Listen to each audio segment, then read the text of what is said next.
All right, looks like we're live. Cool. Good evening, good morning, good day, good afternoon. All depends on where you're located. Here with another USFL Presents the Orange Box episode 46. The only CFM I know with their own live talk show that I know of anyway. Here with another one. Season 4 just wrapped up. Here with my host, Ty, Giants owner. Welcome to this, good evening, good brother. How's everything with you? What's going on, all right, man? What's going on with you? Not much, man. I figured we start the show off with season 4 recap, off season recap. I was fortunate enough to win it all the way through. I know you have called me about not getting the just due I deserve for it. We had talked about that. And I told you I felt like it came with the territory, but ultimately I'm just a guy. I got that pressure on my back, got that trophy next to my name. Well, it's funny because specifically what we had spoken about was I said, you had an undefeated season. Your road through the AFC playoffs wasn't no joke. You had to play an undefeated team in the Super Bowl, and you won. I know we was talking about this in the chat, if this had ever been done before, and I know Cletus said before a bunch of us got in, there was 2 undefeated teams, but to me, that don't really count because what he had also said was the league wasn't full. So if you have 12 or 13 people in the league and you're undefeated and somebody else's, I don't see that as impressive as a full league with multiples down the line. So what you did was truly impressive and remarkable. So what I had said was when you had won the Super Bowl, there was a congratulations here and there, but there was mainly a lot of spiteful comments and a lot of hateful comments as opposed to appreciating what you did. Now, what I said to you was, I said it's a shame because what you did truly should be celebrated, and it should really be, we should step back and say, yo, man, the man ran the table. That's hard enough. Then he had to play another undefeated team and beat him. That's hard enough. And he trifecta won the Super Bowl. But what I was also telling you was, I don't know that comes with the territory. Candy won 2 Super Bowls this season. How many hateful comments are headed his way? None. What I was telling you was that's a byproduct of the way you choose to carry yourself.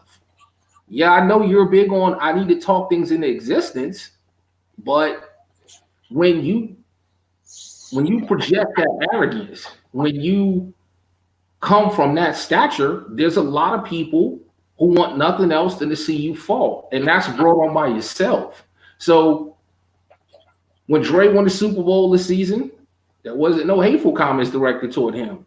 Candy's won 2 of them. There was nothing but congratulations. When you won it, you like the John Cena, the Roman Reigns of this shit. Right. John Cena come out, half the people cheer, the other half boo. Same thing with Roman Reigns. But all I was saying was, if you live by the sword, you die by the sword. I truly appreciated and respected what you did, and I know how hard it is. And I think a lot of other people do too, but it's hard to give the devil his due when you talk that shit. Yeah, and that's what I feel with the territory. I understand. I can't throw rocks at the glass house and not expect with it to come with it, but it's cool. Like I understand that. I mean, I was so, like I said, I felt more pressure on myself, or put that much pressure on myself just to win it. I got there the first season, and I felt like I got, Dre out played me in that one, so I had to get that one back. I needed one back. Shout out to the Rams too, man. Him and Cletus, like for us 3, even Boone for a while were undefeated, like all the way up to like damn near the end of the season. Then Boone lost, but just for all 3 of us to go all the way that far to be undefeated, I mean, speaks in value, in my opinion. It does, and definitely, you know what? Definitely props to them. But I'm going to stick by something, and I said this in the chat. It means something to you, though. But what does it really mean for Cletus and John? Yeah. If you ain't first, you last. Yeah. Like, there ain't no regular season award. So don't get me wrong. It's impressive. It takes a lot to do that because it means their concentration and ability to play consistently at a high level for the most season was supreme. And it's definitely noteworthy. But at the end of the day, if you do that, but you don't win it all, you might as well have been 8-8. Yeah. That's for sure one way to look at it. Like I said, I mean, I think the Rams played pretty good in the Super Bowl. Just to go over it. I knew he was probably going to run heavy. I watched him play Boone. I mean, Todd Gurley was a beast in that game. Mm-hmm. I know Bill had reached out to him. Huh? Todd Gurley's a beast, period. Yeah, he was just no matter who. I mean, think about it. I want to say we don't have it in front, but I want to say he finished the season with like 2,400 yards rushing. It was something insane. Yeah, well, he might have been the league MVP too. I know he was close. I think Candyman had more rushing yards. Eckler had more rushing yards, like 2,500 yards. Are you sure about that? According to Daddy Leagues, that's what it said. Yeah. Well, Daddy League said then that's correct. I could have sworn. Damn, I could have sworn it was Gurley. Oh well. No, well I know that he so even on my playoff run, right? Like even if it was that Gurley had 2,500 yards or Eckler had 2,500 yards, and Cletus guy had 20-some hundred yards. That's 2,000 yard running backs that I had to shut down to get to the Super Bowl. Mm-hmm. Like to get the ring, like that's crazy. That's exactly why I said what you did truly is phenomenal. Now I'll tell you something else, right? We played the first game of this season. Saquon Barkley had 15 carries for 296 yards and 5 TDs. Gurley had 313 yards. Ezekiel Elliott had like 250. Leonard Fournette had 170 or 80 yards. This is all week one. Rashard Patterson from the Jets had 2 and change. It's clear, right? I was telling you this. The real NFL is a copycat league, right? People see what the blueprint for success is and they go, hey, well, shit. I don't need to reinvent the wheel. If that's what's working, that's what's working. And I feel the same thing for Madden in terms of if you look at that run, think about what you said. Who were all of the teams that won the playoffs? Dre's run heavy. I had Saquon who had 1,600 yards. You was in there with a 2-headed monster. Boone was in there with a 2-headed monster. And Alvin Kamara. Skills can run the ball whenever he wants to. Austin Eckler, Rashard Patterson, Todd Gurley. Well, what's the thing? Yeah, I ran my way to the Super Bowl. I did something that nobody, people weren't expecting me to do. I wasn't pass heavy. I ran. And Joe Mixon won the Super Bowl MVP. It was crazy. Yeah. So, yeah, for sure. I remember there was an element about we talked about the run maybe being overpowered, not being overpowered. Yeah. I was back to you on that, and you tried to tell me it wasn't, and I'm like, what are you talking about? When Joe Mixon and Tariq Cohen can dominate a game and run people over, that's kind of a problem. I mean, they're both kind of nice. They got flashes in the real NFL, but I don't know. A team with Aaron Donald and the defense that guy has shouldn't get ran over by Tariq Cohen and Joe Mixon. Yeah, but I mean, he wasn't running people over. They were just juking people. That's all. Well, look, okay, but when I say run over, I'm not talking about the power run game, but I'm talking about you shouldn't be able to dominate that Rams defense with that run game. Yeah. Especially, and going back to what me and you said, you're not a runner of the ball. So it's not like you got some crazy, amazing stick work on your run game. You're hitting the right gaps and following your blocks and skitting and scatting.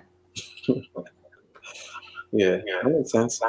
And again, but all of that being said, here's what I give you a ton of props for. And I told you this personally. Like, the game is a game of adjustments, and we talk about this all of the time.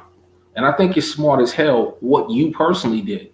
You went from, in season 1 and 2, relying on Hopkins and Fuller and Deshaun Watson in this deep aerial game to saying, you know what?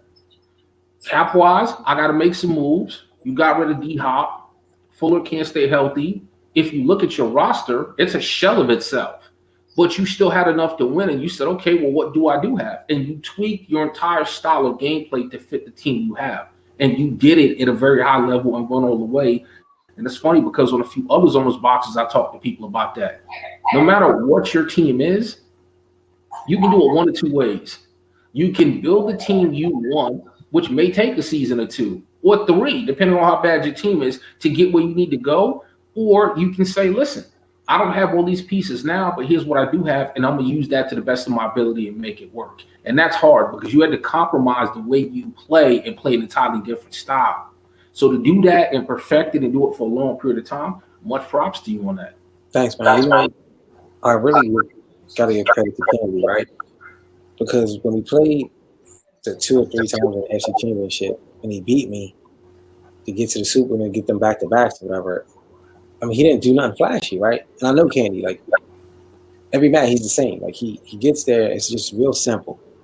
And I was like, man, I've been pass heavy, aerial attack, crazy, can't get over that knock, like over the hump. So this year I was like, you know what? I'm gonna just dump it all the way down and just see where it goes.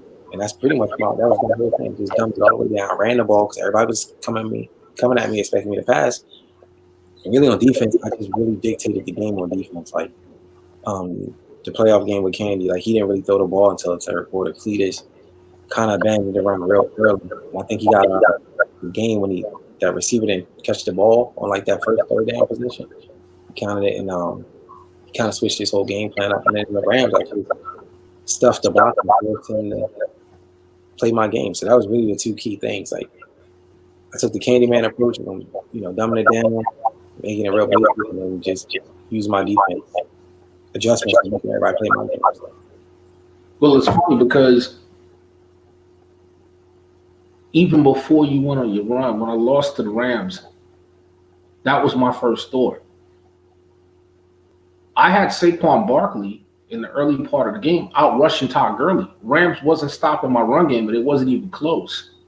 But for some dumbass reason, I thought to myself, I needed to throw the ball and make him honest, and I needed to try to spread his defense out. And when I did that, his pass rush ate me alive, which led to me getting nervous feet and making bad reads and throwing picks. And all I kept thinking to myself is, if something was working, why in the hell did I try to be smart guy and reinvent the wheel instead of sticking with what works? And then I watched the rest of the playoffs, and I watched him just hardly throw the ball and dominate with Gurley. And I watched Boone, who consistently has a game where his quarterback only throw for 120 yards, but he rushes, controls the clock, and he wins and relies on their defense. And then I seen you doing the same thing, and I'm thinking, man, you got Saquon Barkley. What the hell are you doing? He's been real good for me, but I'm not riding him into the ground the way you guys are. But that's why I'm not getting over the hump. So, again, good call on your part to recognize what was going on and what was needed to be tweaked and doing it. Yeah, that's really what it really was. So we'll see. We'll see how it goes this year. But it definitely was an interesting journey. It was definitely a tough one. How you feel about the offseason and where that went? The 2 big things that stand out to me was I thought the Vikings, really, really, really loaded up. As a matter of fact, what that guy had actually, you know what? Before I talk about the Vikings, since we're talking about the Vikings, we really didn't talk much about him on the show in terms of how phenomenal his run was toward the end of the season to close it out. At one time, he was floundering around 500 or mediocre, or may have had a losing record. And that guy went on a hell of a run to close out the season, make noise, and get into the playoffs and get that final spot. So there was a few folks I felt like Bill and the Steelers, like Fear the Night, the Jags, the Vikings.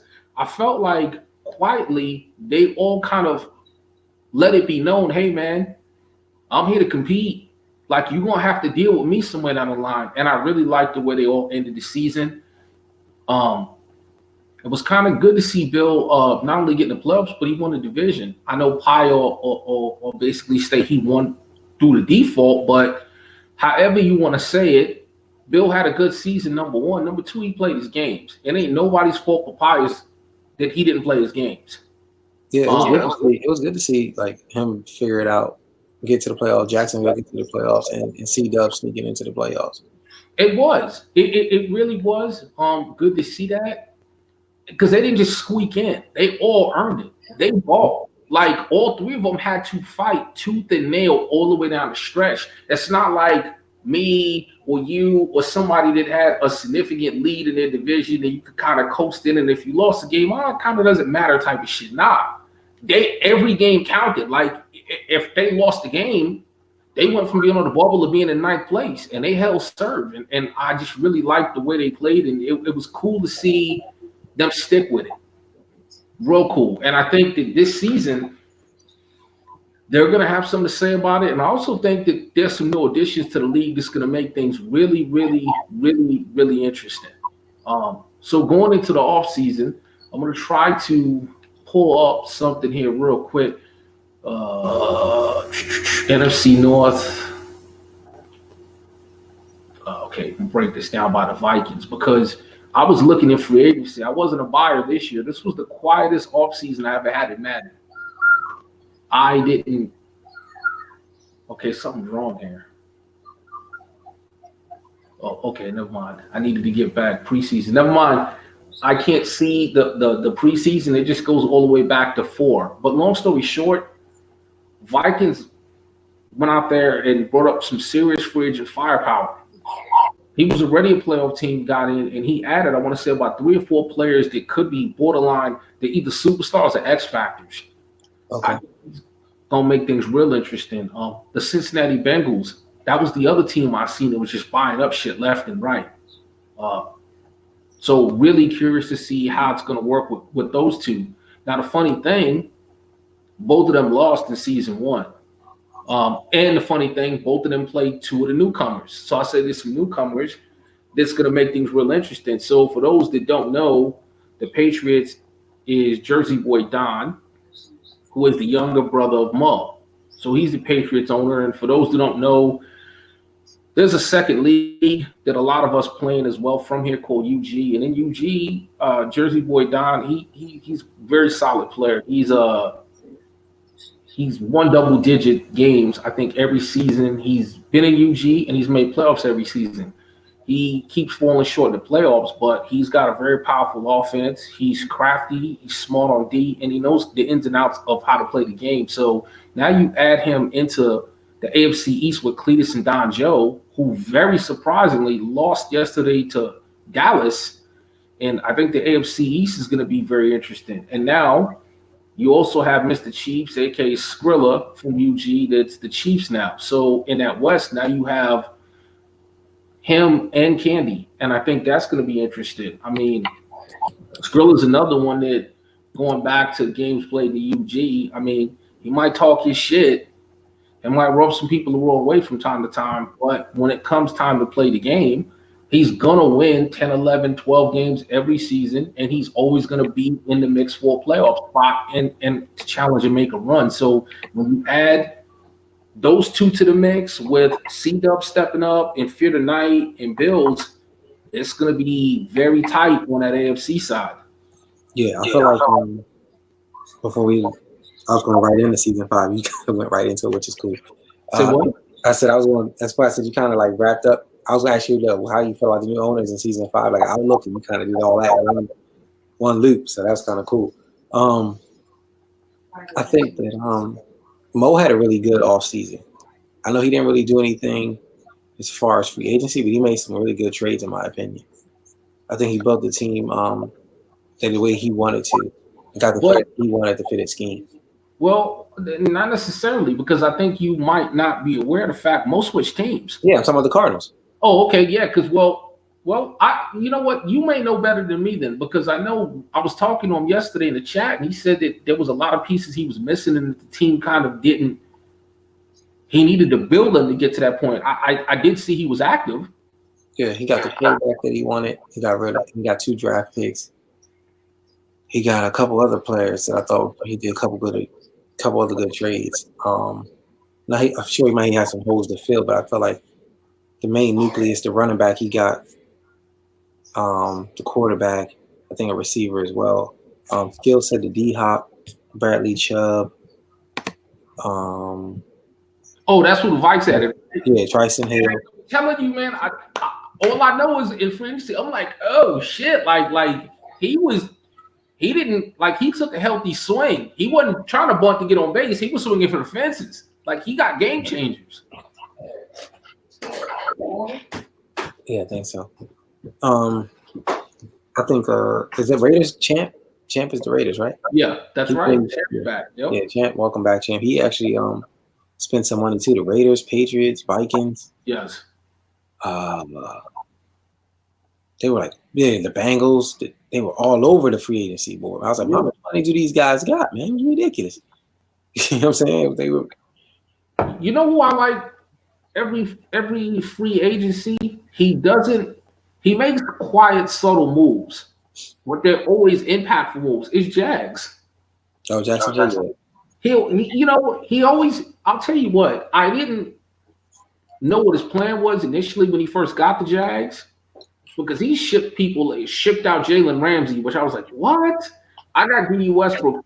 I got his tackle Juwan Taylor, and it looked like he was just blowing that team up. But now you look at that team 2 seasons later, and all of the draft picks that he got paid off, and he drafted well, and the people he got back in return for the trades drafted well. And every free agency, he'll go out there and bid on a big name person or two and some mid-level guys, and they may not be super flashy dudes with the huge names, but they're solid dudes on the game that get played, that get it done. I really like the way he goes about building his team and running his schemes and the pieces he acquires. Yeah. We'll see how those things make the impact in the division, because I play him twice. So we'll see how those moves really help his team or benefit his team. He traded one of his receivers too, didn't he, this year? Yeah, he did. Zay Jones. Yeah. So yeah, we'll see how that goes. Who you think had the best draft? It was hard because this draft, it was a Friday. We didn't do it on a Saturday schedule, and I don't feel we had like the chat participation we normally have. And I think it's because it threw people off because it was a Friday night. Normally we do it the Saturday morning, so everybody's showing who they drafted, so you kind of get an idea of who's who. But this time it was a Friday night, and it was a little quieter in the chat, and a lot of people weren't there. But while we're on this topic, I'm gonna tell you something else of somebody else I'm gonna bring up. I'm gonna bring up Trav, and I'm gonna bring up the Falcons. Like, that dude's draft last year, and the pieces he got, and the pieces he picked up, and the pieces he had, the Ito Smiths, the Grant Delpits, the Henry Ruggs, the wide receiver. That guy's cultivating like a monster roster over there in Atlanta. And I watched that game he played against the Bucs, and he gave the Bucs all he could handle yesterday. Like, it went from the Bucs blowing him out the first 2 or 3 times they played. The Bucs was lucky to get out of there with a win yesterday. Like, that shit wasn't no joke, and it wasn't because the Bucs played bad. Like, there's 2 types of – there's somebody obviously was off their game or they just wasn't playing well and you squeak by. Nah, Bucs was playing the game. Falcons was just locked in, and he's going to be real interesting this season too. Yeah, I looked at the team, Mike. He still has Jones is the linebacker. He has, like you said, the Ruggs kid, Calvin Ridley. He has dude. That option he runs, it's funny. There's somebody else, and I can't think of who it is off the top of my head. But there's certain people, like when you play Jags, you have to go into that game playing that option. If you don't, you're gonna get caught out there. What jammed me up last season, the regular season playing you, was I feel you another one. Like, we talk about the run game, that option shit's overpowered. But it is what it is, and it's part of the game. If you throw that bubble screen and you don't have a defender right over that dude, the dude on the left is automatically getting a steal, and that's 15, 20 yards off the rip. So what sucks about that is you got to keep a dude over there. If you keep a dude over there, you're giving up integrity in your run game. So it's kind of a pick your poison thing. Mm-hmm. Do you want to stop the option, or do you want to be solid for the run? But the reason why I bring all of that is, man, I watched the Falcons yesterday, and you can tell that Trav must lab the shit out of that option. He runs that option like no other. Like, if you look at it yesterday, low-key in that game, Travis Etienne is another person that's a running back from that is a beast. Travis Etienne had over 100 yards. Ito Smith had over 100 yards, and his quarterback probably had like 50 or 60 yards. And he has the one too. And he has that Ballage running back. Is that his name? Yeah, Kevin Ballage. That's who it is. So, right. Think about that shit. He's running 3 quality running backs out, and all 3 of them can do damage to you. Ballage, Etienne, and Ito Smith. Not to mention if he keepers it with the QB. Like, I can see why it's so difficult to play them because that shit. I pride myself on run D and think I have rock solid one of the best run Ds in the league. But when you don't know exactly who got the ball, there's some sleight of hand shit and it's a little shell game and are you going left or right or you going up the middle, it punishes somebody like Skills that over pursues with that safety. Mm-hmm. Because if you shoot down left thinking it's going this way and he keeps that shit with the Cuban goes the other way, you butt asshole naked. Yeah. It's interesting. I looked at this roster. I was like, he has 3 crazy running backs, 2 nice ones. Man, he built that shit up.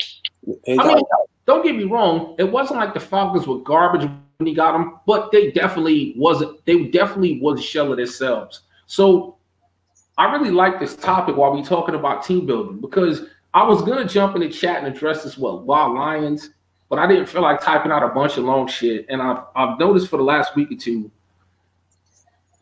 Him going in the chat talking about how bad the Lions are. I did look at his roster. They are bad. Straight up. They're terrible. Like I looked at that roster. I'm like, man, they can't be as bad as he's saying. And they are. But I feel like this. That's all he's doing. Yeah. Right? You don't play games for long stretches at a time. You let 5, 6, 7, 8 games go by. Your team's in negative. They're demoralized. Their morale is low. They're decreasing. So if you ain't playing games, you ain't practicing with them, you ain't doing the training, you're not building no players up, you never make any drafts, so you ain't drafting nobody, and you're never a player in the trade market. So if you don't play games, you don't build your team up, you don't draft, and you don't trade, how are they going to get better? So even though he's in a deep hole and it sucks and they are bad, the only way to get out that hole is to do what he did yesterday and suck it up and play a game. Well, play multiple games. He won yesterday. It's going to be a slow road, but if he does it right, he picks up some good people, he makes some trades, he attends some drafts, he wins some games, he does his training, he builds up his players. He's a good player stick-wise, so he can get back on track. But you can't say they're bad when you're not doing anything at all to improve them. Yeah, that's his fault. Yeah. He put the lackluster effort. They put the lackluster effort in development. So I mean, I was laughing at something Tick said. Tick said, "Man, I forget it was here or UG. I think it's here."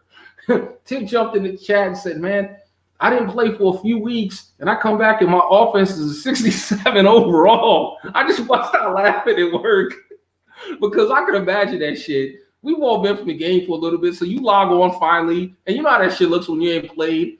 It says you have like 7,000 points for them scouting because you ain't scouted shit. Yeah. It says upgrade players. You come back and look, all your dudes is in the red with a little arrow pointing down for demoralized. Your overall is 67. Yeah. They don't want the contract. They don't want the new contracts from you. They taking their talents elsewhere. Yeah, for sure. You know what I'm saying? Yeah, it's terrible. Yeah, it's terrible. I totally agree. I looked at that team. Lions are a rough team, but he's been here the whole run. It's not like he just acquired that team. He's been here the whole run. Well, that's what I'm saying. But I looked at him and I'm like, damn, he ain't lying. I didn't see, you know how even on a bad team, okay, the Giants, when you get them season 1, they're a bad team. But when you actually look at the roster, you're like, okay, I got a superstar lineman in Zeitler. I got Hernandez, solid guard. Let's see what I can do with Jones. I got a good young rookie in Slayton. I got Ingram. I got Barkley. Like, there's shit there that you can say, okay, I'm definitely not where I need to be, but I could build around this. When I looked at that Lions roster, I didn't see one position on either side of the ball where I'm like, okay, the safeties were bad. The corners were bad. The wide receivers were old and slow. The tight end is non-existent. The line is mediocre. I'm like, oh my God. Yeah, he didn't do anything to that team. Like he had Darius Slay. He had the young tight end who was like a star. Yeah, he had that. He needed a running back. He always needed a running back. He had Matt Stafford, who could have given him 2 or 3 good seasons. I mean, but like I say, you don't do these things. You play 2K, you do these other things, and these are the results of them things. And you just pop back on, you look at your roster, you have a terrible offseason, You go, my team's still bad. You go back and do the same thing. And that's what's been happening. You look at the team, they don't excite you to play with them. So you go, I'm cool. But then you come back if you want to play, but now you don't have nothing to play with. Yeah, Don Joe said he's lowing up. We'll see, Don Joe. We'll see how. Hey, Don Joe, man. Yeah, you know what, man? I don't know. Are you loading up? Because I seen you say earlier in the chat that you had like 3 people on the block. You had Kenny Stills on the block. You had them. I think he's talking about the Lions loading up. The Lions. Oh, what he was saying. He's loading up because I'm like, I mean, that's the only way to get better, right? Like obviously the only thing you can do in season, you can try to pull off some trades, but again, he doesn't really have a lot of assets unless draft picks. Rob was about to say, unless you trade draft picks, right? So you have to decide how you want to win or build. Yeah. Like for me, honestly, if I'm him, I'm trading the draft picks because A, he doesn't attend the drafts. B, I don't know how long he's gonna play. You know what I'm saying? Is this his last season? Is he gonna play 1 or 2 more after this? I don't know. So why worry about building for the future? Yeah, and this season is a season to draft picks because we do the custom draft this year. So them draft picks are a little bit more valuable than they were last season. So yeah, because we kind of seen that the imported draft class has some really nice young talent. So for sure, if you're gonna trade draft picks, try to get the best value on them because they mean something this year. The stock draft is not as good as the imported class draft as it looks like. So, season 5. Anything else before we go to the season 4? You want to talk about anything else in season 4? No, just I'm gonna end the season 4 segment on something you said in the chat, and that's that. Maybe it was yesterday. You had talked about how much you enjoyed playing this year in terms of the level of competition, the level of active people still engaged, the chat, etc. And I do want to say, hey, man, you know what? We're in February, and we're still, I say a full league. The Titans would be full. We could fill them.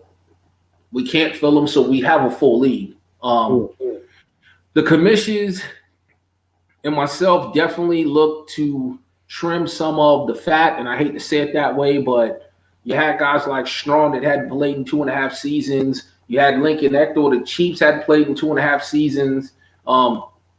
Definitely had some people that weren't playing or weren't active, and one of the things we wanted to do was say, hey, listen, we got people that want to play. Let's, have them guys come off some of them teams. So especially now, because we all know a lot of times, typically Madden-wise, when you get to about mid-March and it starts getting warm outside, people start going outside. Yeah.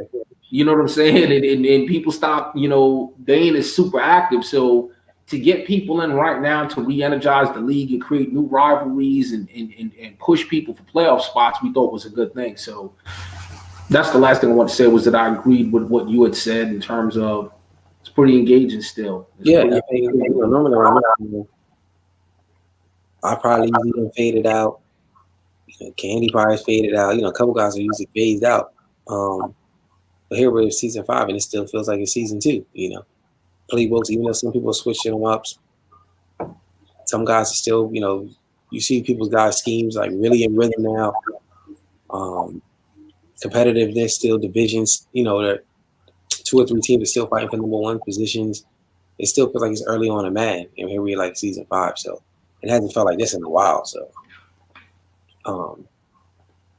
and then to be like season 4 and 3 undefeated teams all the way through, again, all that speaks claims to me. So yeah, it's really been a good Madden so far. So hopefully the energy can transfer over to season 5. Like I said, we got some new guys in here: the Chiefs, Skrilla, the Jersey Boy Don, the new Bills owner. That's Dre's homie, right? Yeah. Ham Champ is back. Cressy, Trav is back. So it'd be good, real good to see how the pans out. So that's how I feel about season 4. Let's talk about season 5. So in regards to season 5, before I get into talk about rules and stuff, right? Anything new? Right. But before I do that, I got a message for you and for the rest of the league. And once I tell you what the message is, you'll know exactly what's coming from. Somebody, little birdie, I ain't gonna say no names, told me, hey man, I'm about tired of people disrespecting my dude Mitchell Trubisky. That man that made his fourth Pro Bowl in a row. Can I get some respect on that man's name? Now, I gotta say, I agree with that because I said, just like I talked about the run being OP and it came to be true, I said several months in owners boxes ago, Trubisky's the dude. What I think happens is, you know how we said that we always like select certain people in free agency that don't have the name, but they have the skill set? I think that's what happens with Trubisky. People link him to his real NFL career, and it's not going that good. And he's been somewhat of a bust. And obviously in season 1 or 2 before he's built up, like a Daniel Jones, throws in on the money. But that man didn't put in the work. He didn't have him for 5 seasons now, then built him up. People got to stop focusing on that Mitchell Trubisky and go, yo, man, like, if you make the Pro Bowl, you're a top 3 quarterback in your conference. Like, what else can the man do besides win MVP? Yeah, I mean, he done led the Bears one Super Bowl. He took them back to an NFC Conference Championship. He got 4 Pro Bowls. It's like, what else can he do before people stop saying, man, I don't know about him. He's in a good system, right? He's in a good system. He's in a good system, right? He's in a good system, right? He said he's a system quarterback. I'm just saying, he's in a good system, right? My only issue with him, right, and sometimes, again, props to you for getting Daniel Jones up, right? Same with Trubisky. Sometimes it's like, you know, I've watched you guys put up like Tom Brady games, you know what I'm saying? Where like, yo, everything was, you damn near don't make a pass, like don't miss a pass. And then I've watched some games where it's like, yo, 3rd and 2, that crucial drive, he can't hit a drag route. It's like, yo, like what? You know what I'm saying? But I mean, that's okay. I don't know this for a fact.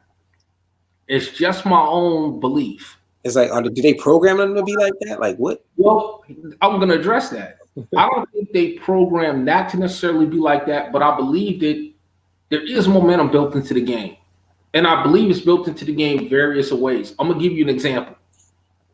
When I played Rams in the playoffs, Daniel Jones took a lot of early shots and a lot of early sacks and a lot of early hits. So me on the sticks, mentally, my head's on a swivel, and I'm hearing footsteps. But not only me, I believe in the game, when your quarterback takes a lot of hits early, when he faces a lot of pressure, I believe it affects them in the game. Yeah. I believe that you see things like them not hitting a 3rd and 2 drag route. Well, I can believe that. Has been sacked 5 damn times in a quarter and a half. Yeah, I can agree with you on that. So I believe that's why you see that sometimes. I can't speak for necessarily Trubisky. I know for me, when I notice Jones is off, it's never short, it's deep. And even when that happens, it's because normally he's taking his fair share of hits early. And I believe just like in the real NFL, they talk about that. I mean, when my Giants beat the Patriots in the Super Bowl, Tom Brady wasn't Tom Brady that undefeated season because he kept getting sacked. That in the real NFL, when you know dudes is coming and you done been put on your ass and you get up and you got the grass turf shit stuck in the top of your visor, it's like, hey man, this shit is real. Let me get rid of this damn thing. Yeah. So you think the fact that he's been sacked and hurried a bunch of times does play a role? Yeah, I do. In the game. That makes sense. Well, think about something me and you talked about a long time ago, right? I'll use Daniel Jones. Remember how you said that one of the stats you didn't like about him, you know how when you look at the rating, it gives you a breakdown of the person's, not attributes, but he's paranoid. He's paranoid. He's paranoid. Remember how this says paranoid sense of pressure? Yeah. Don't you think that shit kicks in after 5 or 6 sacks? Yeah, for sure. Right? Think about what that actually means. Paranoid sense of pressure. It means that dude thinks people are coming even when they ain't coming. That dude's hearing footsteps. So now that shit says that on the game for a reason. Yeah, that man took 6 sacks in 4 minutes. Hell yeah, that man's paranoid right about now. Yeah. That man's looking to throw a 2-foot drag. He's like, oh shit. Yeah, he hiked the ball. People ain't even come. He just throwing it. Yeah, I think that's when that shit kicks in. Like if you really think about it, there's a lot of attributes we don't talk about. Throwing the pressure, BSK, break sack. Mm-hmm. All of that shit factors in. It's not really talked about. There's a reason, there's a measurable number for those attributes. Yeah, I look at that throwing under pressure and then that sense of pressure. Right. Do they throw a tight spiral? What is their sense of pressure? How do they throw on the run? Like, that's one of the biggest things I've heard in many years of Madden. It always cracks me up. Somebody will scramble out the pocket to their right. They won't plant their feet. They'll just hard pivot their torso. Try to throw across the field to the left. The ball gets picked off. What do? They go in the chat and talk about how the QB sucks and he can't hit simple throws. First of all, ain't shit simple about racing to the right, not planting your feet, hard pivoting and throwing it 40 yards to the left. Yeah, I wonder why it was a pick. What is this throwing to run? Did you plant your feet? Because unless that dude's damn Aaron Rodgers, your average standard quarterback ain't throwing off their back foot 40 yards in the opposite direction. Like, you got to be realistic. The stats are there for it's telling you what this dude's good at and what he's not good at. If you're doing shit to where if your quarterback has an 82 throw power and you want to throw 70-yard passes and they only go 50 yards and you keep getting picked off, you can say the quarterback sucks all day long. You're pulling the trigger. The man's got 82 throw power for a reason. That's not what he does. Short not shit, West Coasted. Yeah, you know what they do? They go, so-and-so's on the block. You know what I'm saying? He's on the block. I mean, yeah. He's right on the block. He had a terrible game. He on the block. Well, it's funny because that's why a lot of times, if I have a certain player, quarterback is the one that really comes to mind, and he's not off, I'm quick to say either it was on him or it was on me. And there's plenty of times I'm like, nah, it was on me. Mm-hmm. If I made the right read and I had a wide open guy and my guy's feet is set and he's not under duress and he airmails the ball, that's clearly on him. I'm not taking the blame for that. But if I'm throwing in a double coverage, if I'm throwing off my back foot, if I'm throwing across the field, if I wait too long to throw a deep pass and initially the safety wasn't there, but then by the time I threw it, the safety caught up and covered ground, or I'm playing somebody with really good user and they bait me and I think that I could fit a throw in and I can't and it gets picked off, I'm not going to sit there and go, oh, Daniel Jones is off today. No, I'm off. That was me. I did that shit. Yeah. I don't care if I had Warren Moon there or Joe Montana, the same shit was going to happen because I did that shit. Yeah. I mean, not just that. Let's consider that the tips of the show, right? Hold on before we get in that, because before we get into tips of the show, there was one rule change, not rule change, but there was one rule that me and the commission has been talking about for the last couple of days that we really wanted to go over. So every offseason we talk amongst ourselves and we kind of do inventory on how the season went. What did we see that was good? What did we see that was bad? What we need to tweak? Do we need to change a rule? Do we need to reinforce something? The only thing that came up multiples of times from various commissions, myself included, and also from various people in the league hitting us up, is we're really going to look this season into really enforcing mixing it up. And I want to break that down. John the Bullet, I hate to use you for an example, brother, but you cannot sit there in the 3-4 bear the entire game. There were probably 20 to 25 different defensive formations you can use. Mixing it up means just that. You can't sit there in 3-4 bear from the start of the first quarter to the fourth, and just run pinch block, cover 1, cover 3, and cover 2, and rotate 4 plays the entire game. You got to mix that shit up, brother. That shit's going to start getting called out.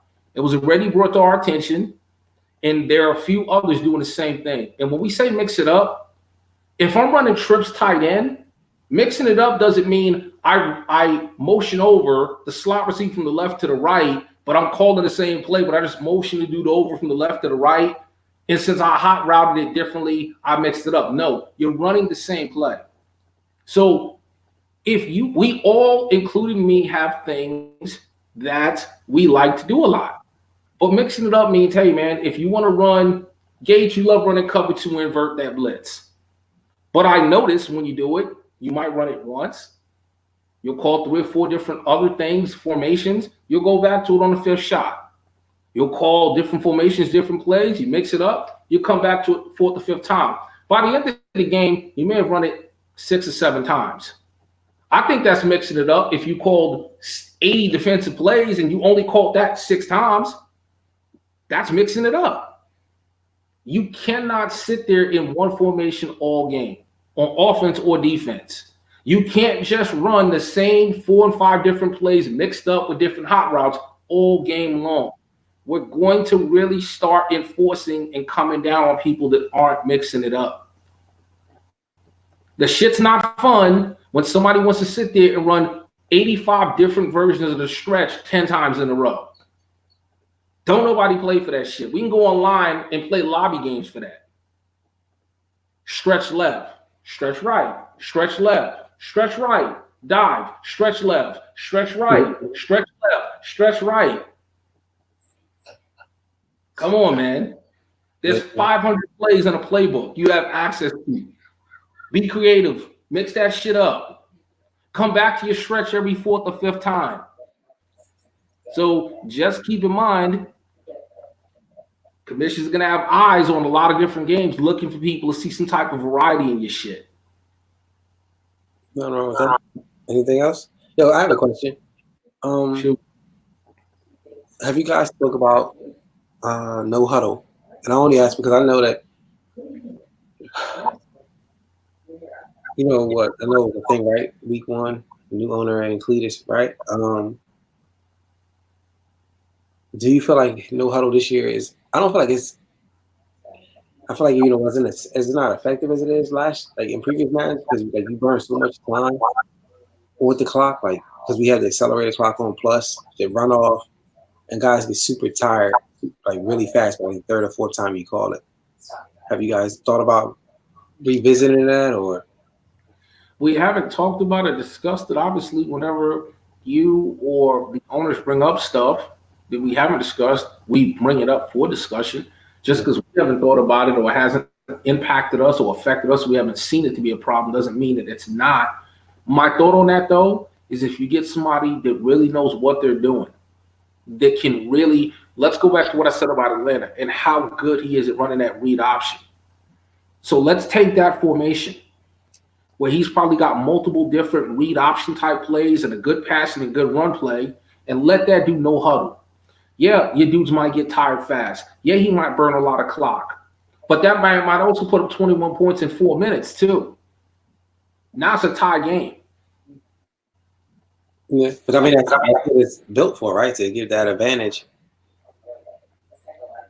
Well, you're right. But think about what you just said. That's just what it is. It's an advantage. Yeah. It goes back to the argument you always have, or the argument that Skills has had for the longest about running up the score. Okay, and me trying not to run up the score and putting my foot on the gas, and this is Cletus's big argument. Now I'm playing outside of my element. Somebody else can do whatever they want and play wide open. Yeah. It's really stacking the deck against me to play this game now. So I get what you're saying, and I don't know. I just don't feel like on defense you're kind of screwed. You don't have too many options you can hot route. I mean, yeah, you can barely switch the play. You can really get caught up in a grinder. Yeah, I mean, you can barely switch the play. Good God. You know what I'm saying? Good God, right? Yeah. You almost got to call timeout. I mean, think about this, right? You can start running no huddle if you're behind a certain amount of points as early as the 3rd quarter, depending on the point deficit. Yeah. So let's say you personally, Super Bowl champ, you down by 21 points. You get ball back to start the 3rd quarter, and you go, hey, man, I'm within that threshold. I'm going to start running no huddle. I guarantee you could have the score tied before the 3rd quarter's ended. Now what? What did the other person do wrong? They had you. They maybe got some turnovers. They was effective on offense, but now because you can do something they can't do, now it's a tie game going into the 4th. Do you think timeouts can combat that or no? It can, to a small degree, but go back to the scenario. It's me and you. I got you up by 21. We 3 minutes into the 3rd quarter, and I done burned my 3rd timeout. Now I don't have no timeouts for basically a whole half. Yeah. because you get to come out running and gunning with that shit, and I got to sit there and play a certain way. I'll tell you what. You want to hear something funny? You actually just gave me a damn good idea that I'm gonna talk to the commissioners about. You gave me a really good idea. I personally would be in favor of no huddle under one condition. At the time the person starts running no huddle, the other person can chew clock. You want to play? Let's play. You want to play fucking games? Not you personally. I'm saying that's my mindset as the competitor on the game. Okay, third quarter, you want to start no huddle? Shoot clock.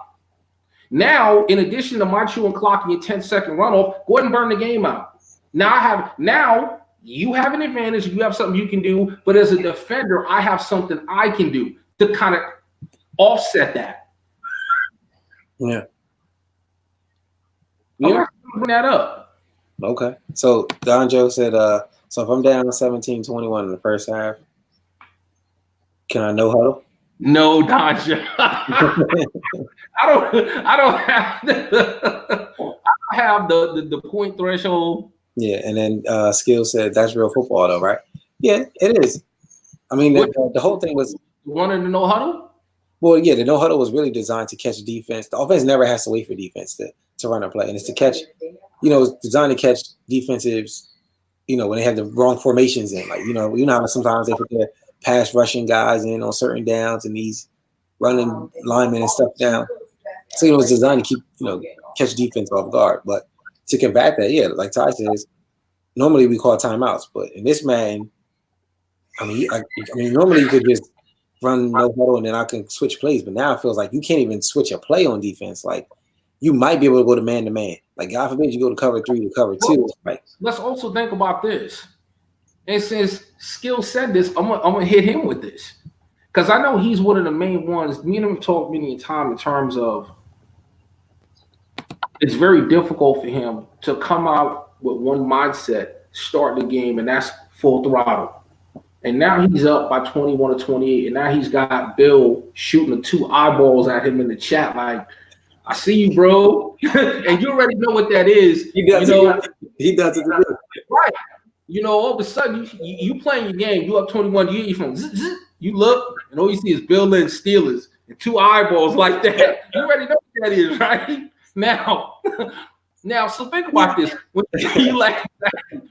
you see that, what are you thinking? Okay, let me slow the game down. Yeah, let me chill. Let me take my foot off. But now I'm sitting here no huddling the dog shit out of you.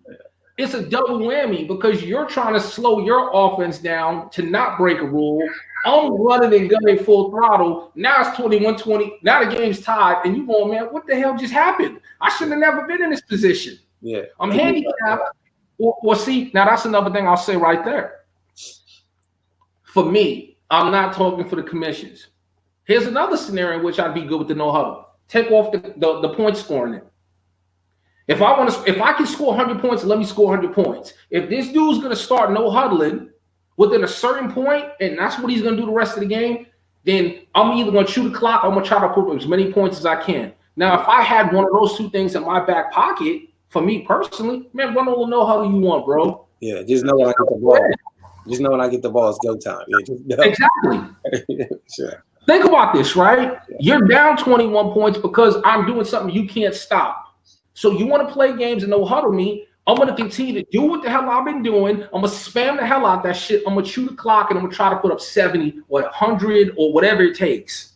And if I can score unlimited points, or if I get you clock, then no huddle as much as you want. Yeah, Bill put the eyes in. Yeah, Bill. I love that.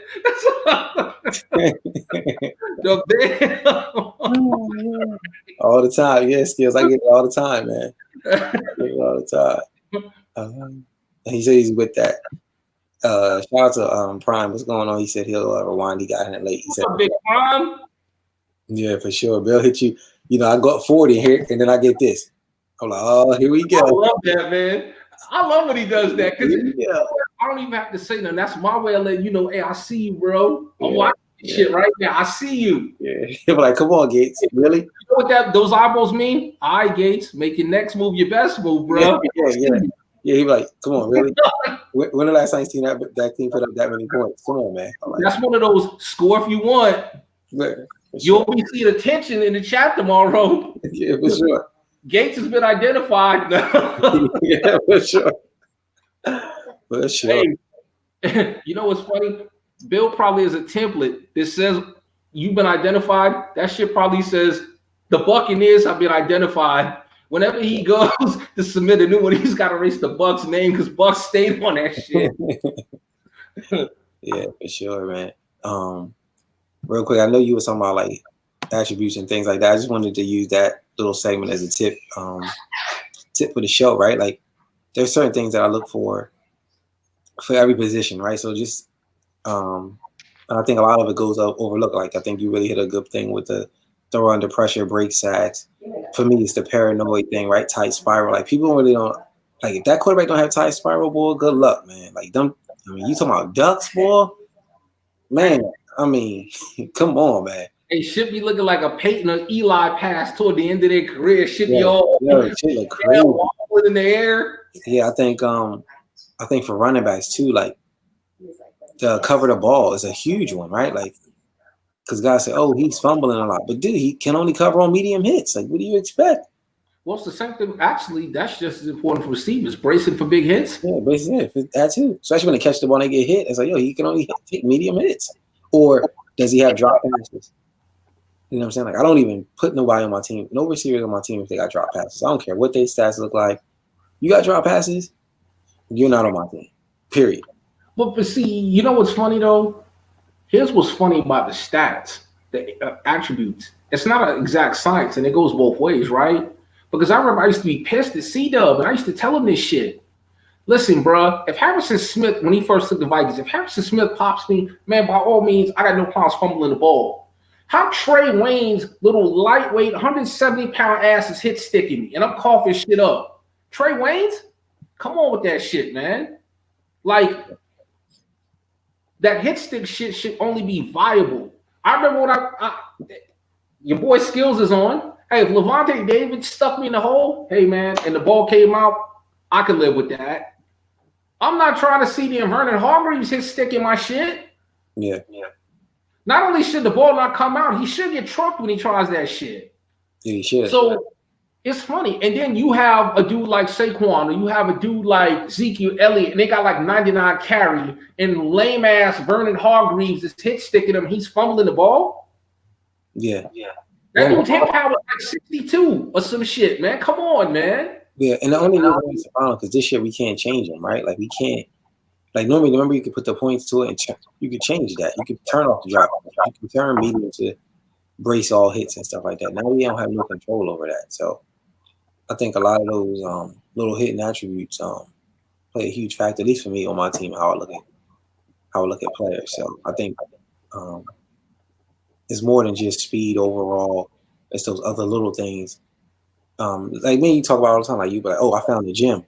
The gym isn't in the overall. It's that the other line of attributes that we found. Like he can do this, this, and this, which why we really like originally go after that senior player. So you know what's so funny, man?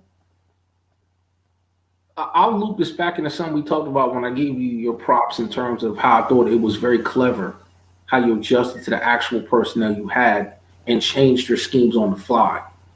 You looked at what you had and you said, how can I make this work with what I have? I really think there's a lot of stuff like that in the game that we don't do, including me.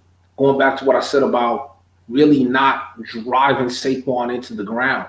Like, I have him, right? Mm-hmm. I'll give you run D, right? I was talking with Boone about this earlier today. Every single Madden that's ever came on every single season, I have a top run defense. It doesn't matter. That's just what I do. But I was telling him, it's because I actually use and apply real football principles to run defense. I'm going to give you an example, right? Since this is a tip segment. Based off okay, let's look at the 3-4 front, whether it's bare or odd in real football. The strength of a 3-4 front, it's designed to do two things. It's designed to clog the interior of the run game with a hog. I'm talking about a Damon Harrison. I'm talking about a Ndamukong Suh, Aaron Donald. Well, Aaron Donald's an anomaly. I won't say Aaron Donald. Normally, in a normal professional NFL style, NFL on TV Sunday 3-4, that damn nose tackle, they don't call him a DT, they call him a nose tackle, is about 340, 50 pounds, like Dexter Lawrence too, right? Mm-hmm. Now, you have that guy clogging the middle to eat up double team blocks and discourage the inside run game. Now, going back to what a 3-4 is, you're subbing out defensive ends for linebackers. And these are typically guys that can do numerous things. In a 3-4, your linebackers are required to drop back in coverage.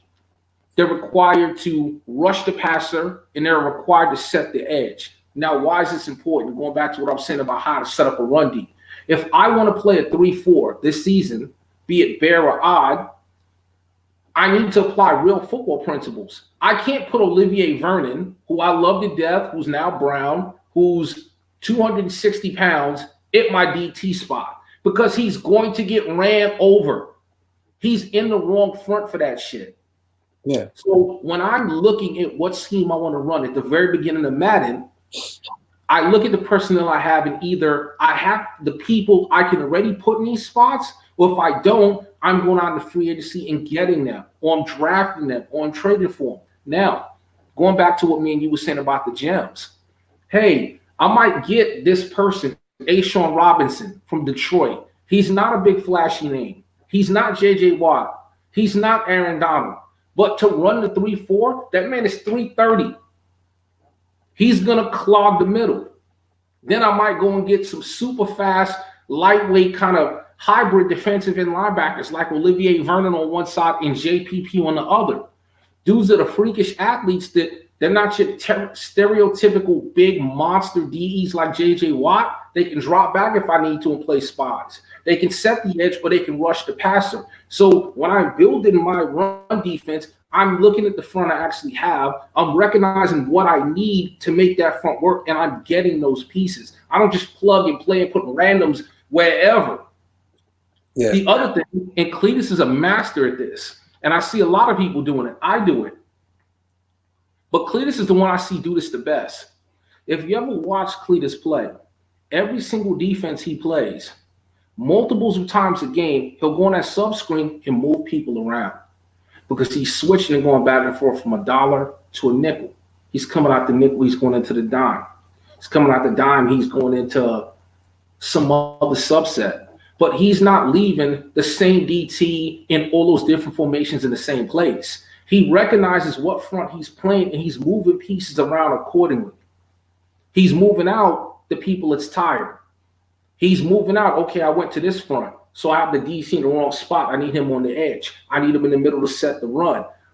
I think a lot of people don't utilize that sub-package enough, and they don't stock the right people in the right places enough, and that's why you get ran on. A lot of people, when they're looking for run D, I'm just gonna go and I'm just gonna play a cover 4. Why? Do you know what a cover 4 does in the run D? Do you know how it affects your run fits? Are you moving your dudes in the gap? You just can't set a cover 4 quarters play up there and go magically, because I'm in a cover 4, everybody's just gonna shed all of the blocks and clog all the lanes. You gotta move people into the right gaps. You gotta have gap integrity. You got to put your center in the right, your safety in the right place. You got to shift your line in the right area. You got to pinch your linebackers in certain spots. Those little things right there are what I think will help take a lot of people's defense to another level. Yeah. I'm pretty heavy. And for me, it's funny. My defensive tackle, my 2 ends are all 300 pounds.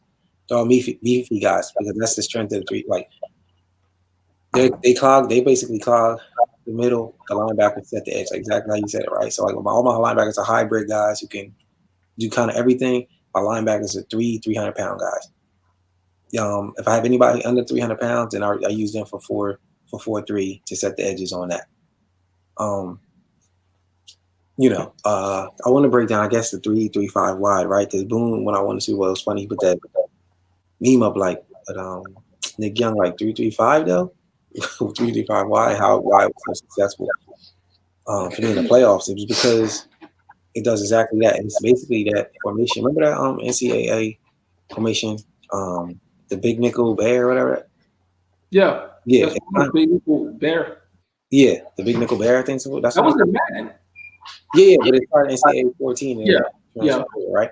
That formation kind of reminds me of that, where when you come out, it automatically has like 6 or 7 guys right there in the box. And it's stretched all the way across the line of scrimmage. So we're only talking about 6 or 7 guys in the box. I bring down 2 safeties. We're talking about almost 10 guys in the box. So when you run a stretch, you basically running into the sideline. And it allows the safeties to then shoot the gaps on the outside. I ain't gonna lie, man. I gotta call bullshit on that. Not on what you're saying. You're in the game. Mm-hmm. You're right. So I'm not saying what you're saying is bullshit. That shit would never work in real life. Every year, Madden gives certain shit to the Madden community, and shit that's unconventional, especially with run defense. Gates, you remember this? Maybe about 3 or 4 Maddens ago. Quarters was the big shit. Yeah. There was that Under Smoke blitz. Under Smoke 2 was a monster. Under Smoke was a monster. And you could literally shut down a monster run game with the quarters. That was bullshit. It worked.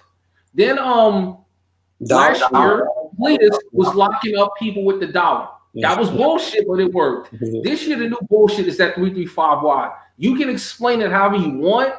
From a game standpoint, that shit would never, ever. Can you imagine when Kansas City played Tennessee Titans in the playoffs and they're staring down the barrel looking at Derrick Henry? If they would have took and had 3 dudes spread out on the defensive line with 3 linebackers in back of them.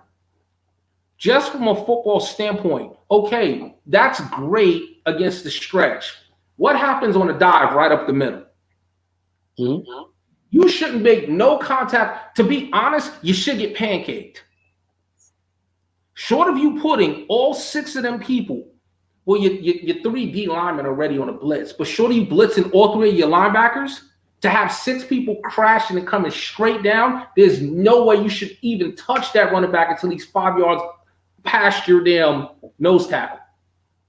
Listen, I agree, but football versus, there's always that fine line between Madden and in real life. So no, you're right. And that's why I said from a game standpoint, but every year we all get one like that. So you didn't, hey, hats off to you once again, going back to you, realizing as unorthodox as this looks, this is going to work. Mm-hmm.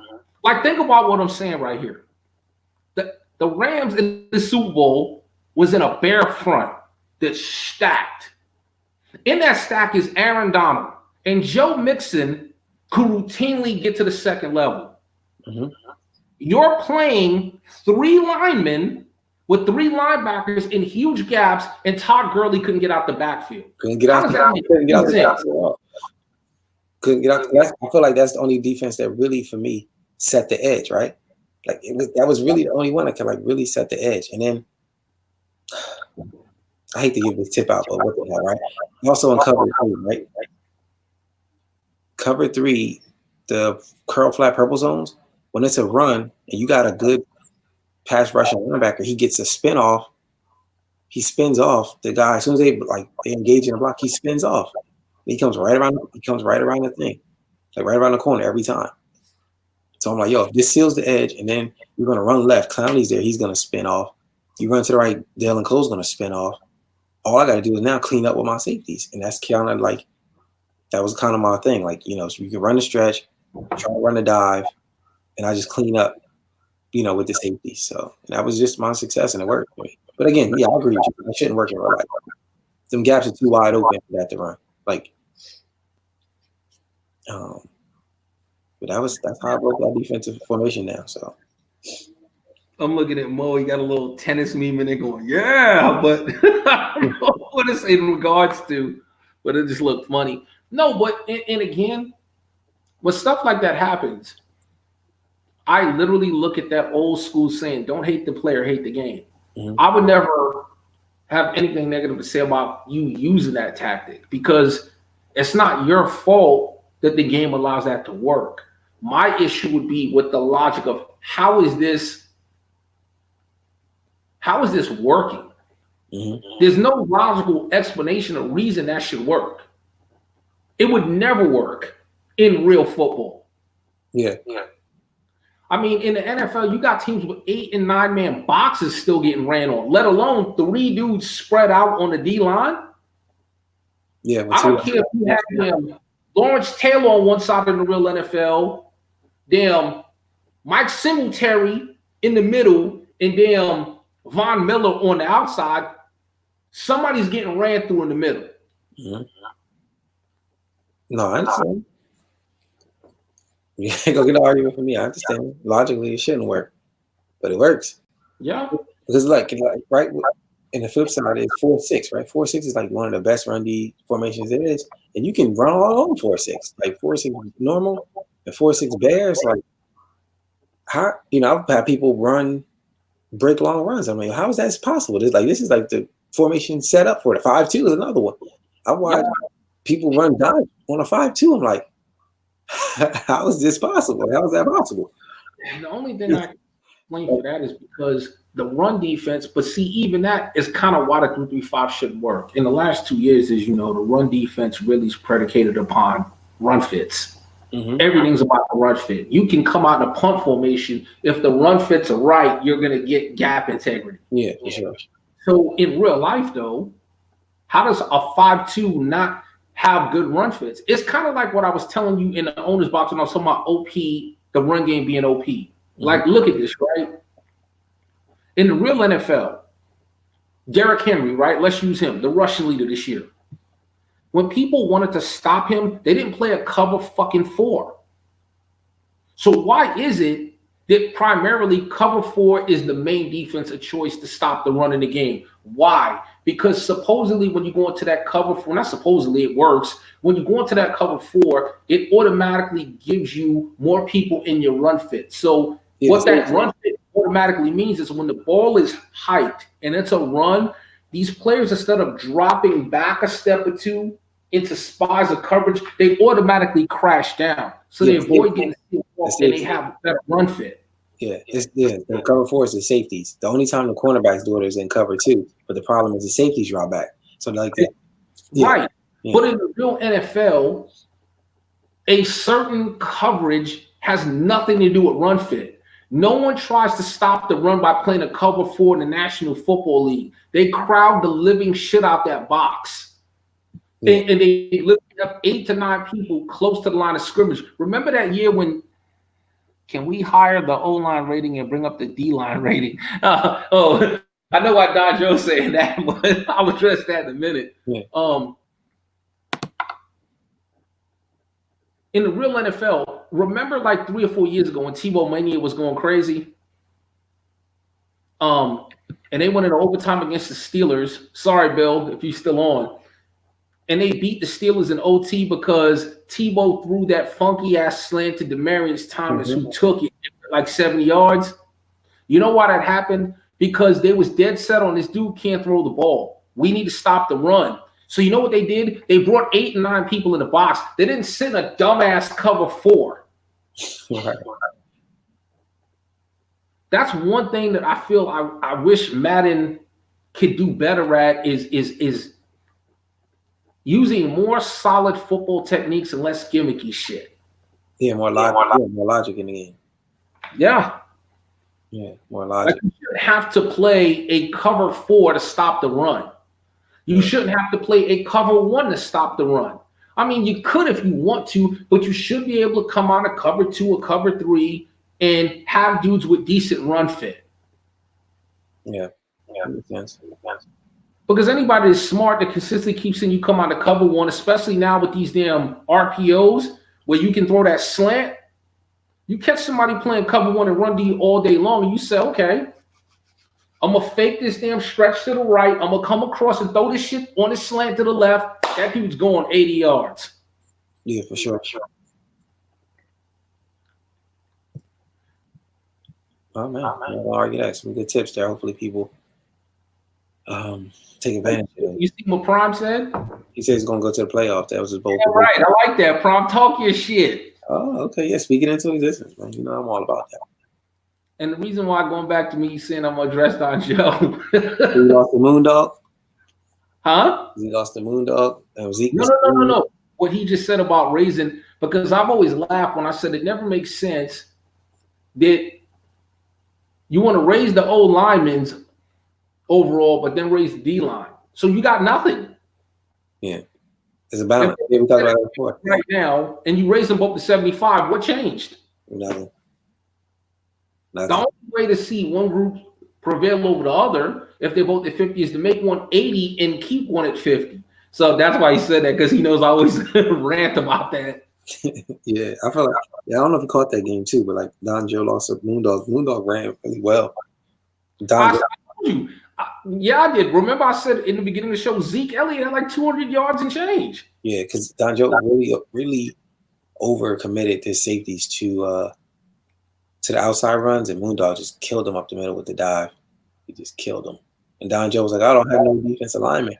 But like he said, he got 200 pound defensive tackle sitting there. And that's what happens. And they were tossing those guys around.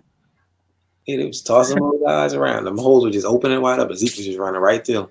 Hey man, see, that's what's so funny. Going back to, since we on this. Now, you locked up T. Gurley.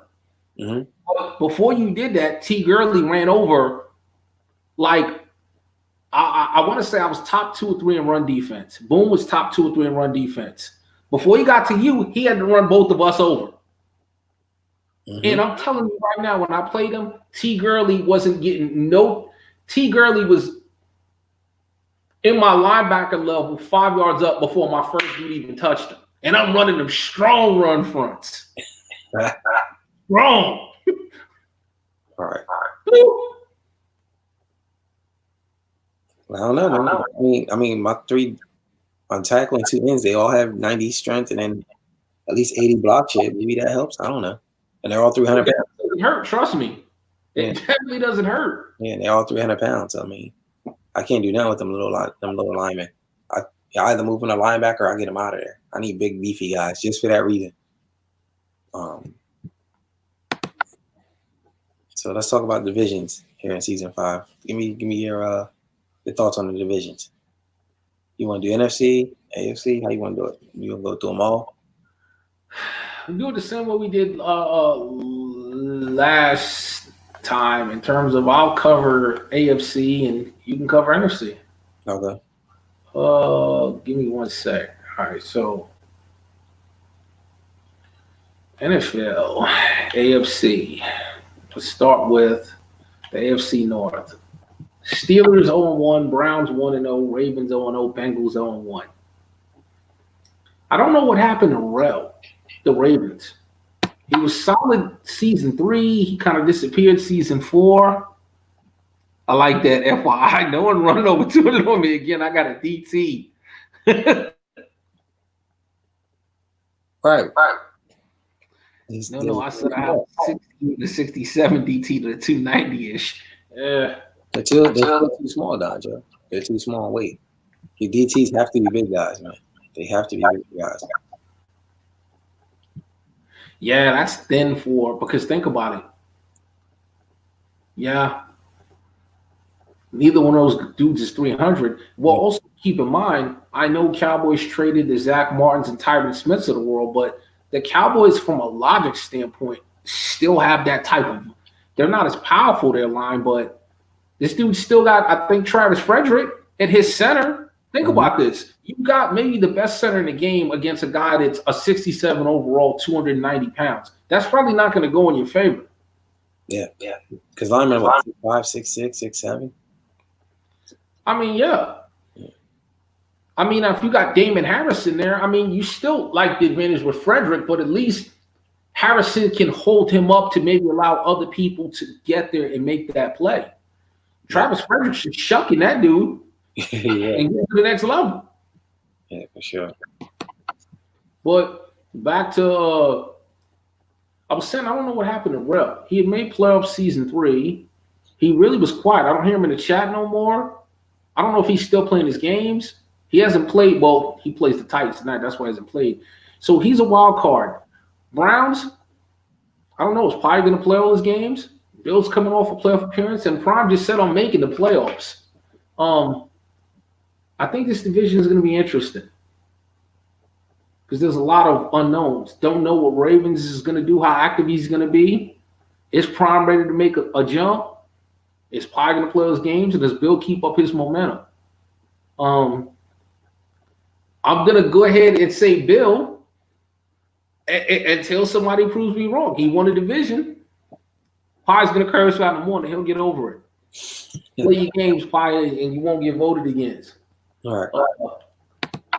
FC South. Man, I really like what the Jags are doing, man. And I think he's going to be – I don't think you're going to get too much of a big lead on him, but you're the defending Super Bowl champ, brother, and I don't think you haven't won that division since this game started. I can't go against you. All right. I mean, shit, like based off of what? You ain't regressing. You ain't slowing down. You just came up with Super Bowl. So even though he's winning, I mean, even though Jags is looking nice, and I think he's going to be close to you, I still give you the division. AFC East, I'm worried about Don Joe, man, after that loss, man. Bills. I don't know anything about this new guy. So that's a wild card. It's going to be real interesting with Mo's little brother over there. And Don Joe, I think he's in the process of rebuilding. So I don't know how that's going to affect him in terms of – I know he's going to still play hard in all his games, but I don't know if he has the pieces he needs to play the way he wants to play. So that's going to be interesting. I really think that Jersey Boy is going to push Cletus, but I'm going to give Cletus the edge. And I'm still going to put Don Joe in that mix. I'm not disqualifying him. I just don't know if he's got his team where he wants to be. And I see Naj, Jersey Boy. Trust me, I have respect for your game. You're going to be there. But you're about to meet Cletus too, so it's going to be some interesting games right there. AFC West, Chargers, Doc, Skrilla, and Raiders. Champ's trying to build that team the way he wants it to be. Right now, Champ is being Champ. So Doc played Boone yesterday. I liked what Doc was doing. I just felt Boone was clicking. It's going to come down to Candy and Skrilla. Once again, Candy hasn't lost that division since he's been in it. Skrilla's going to push the shit out of him. Those are going to be some interesting games. But like you said earlier, Gates, and you said it best, Candy is simple. He's fundamental, but he's efficient, and he doesn't do things to beat himself. Skrilla plays really, really well, but he'll melt down from time to time. I'm going to give the edge to Chargers. And I think that's it for the AFC. Okay. NFC West. I mean, the man went undefeated, and he went to the Super Bowl undefeated. Got to go with the Rams. I think Dre's just here so he doesn't get fined. He came back, and he didn't come back the same. I know real life is hitting. He just played in the house and ready to do that, but he's just here so he doesn't get fined. It's interesting that Mo and Drew changed their teams. I think Mo just changed a little too late because Rams is in full swing. Dre for sure is trying to get his spot back, and Flex 980 quietly can win 10 games. If his schedule's lined up right. So Mo, you're gonna have a huge uphill battle in that division. In your division, I need to put Truck's face to Benson milk carton box. I don't know what happened to that guy. He came out on fire. Now, I would love to have a milk carton joint and put him up there. Moondog, I don't know what Moondog means. He beats Don Joe. I've been telling you he's been coming for a minute, man. Yeah, then he'll lose like 3, then he'll beat somebody else, and then it's like, keep that same energy, Moondog. You can really win some games. Like, you play simple, super effective. You, like you said earlier, run with Zeke, and then let everyone figure it out. Figure out after that. But your main thing is get Zeke the ball. He's the best running back in the game. Him, Gurley, Saquon for a reason. Them 3 guys just get the ball and let everyone else figure it out. Drew's gonna take some time to get that team together, maybe like 1 or 2 seasons. Until then, Ty, I don't see nobody beating you in that division. They had their opportunities. They had their good fun. It's over with now. They had a chance. NFC North. C-Dub's trying to bring the Vikings back to the purple people leaders. It looks like he trying to bring them back. And it looks like Tick's starting to be active in both leagues. Now Tick is always a nice little streak of playing games. Yeah, now Tick, is he what version we gonna get? We gonna get the 8-play winning Tick. We gonna get a guy who's just gonna pop in and play out. A-Rod. Damn man, my offense is 67 overall right now. Aaron Rodgers is looking like mediocre right now. I think his best stat, his stats are all the way down. So it'd be interesting to see if he can win. He lost his best receiver. He went to the Eagles, so Tick is also uphill battle. I'm going with Boone, and then C-Dub right on his heels. NFC South, man. Woo. That's a good one, man. I gotta go with the Bucks. The Bucks cannot sleep. I think Saints has his number low key. If he doesn't, he can't not play around with he can't not play around no more with this division. Like he has to beat the Saints twice and he has to beat the Falcons twice. Can Kirk play everybody like how he plays me, you, Boone, and Bucks? That's always the question. Because if Kirk doesn't, then for sure Travis is gonna be number 2 or number 1 real soon. Especially when he gets his team right. And from what it sounds like, his running game is sounding pretty efficient. So either Buck is going to have to be more than just gunslinging, or he's going to find himself in number 2, or possibly number 3.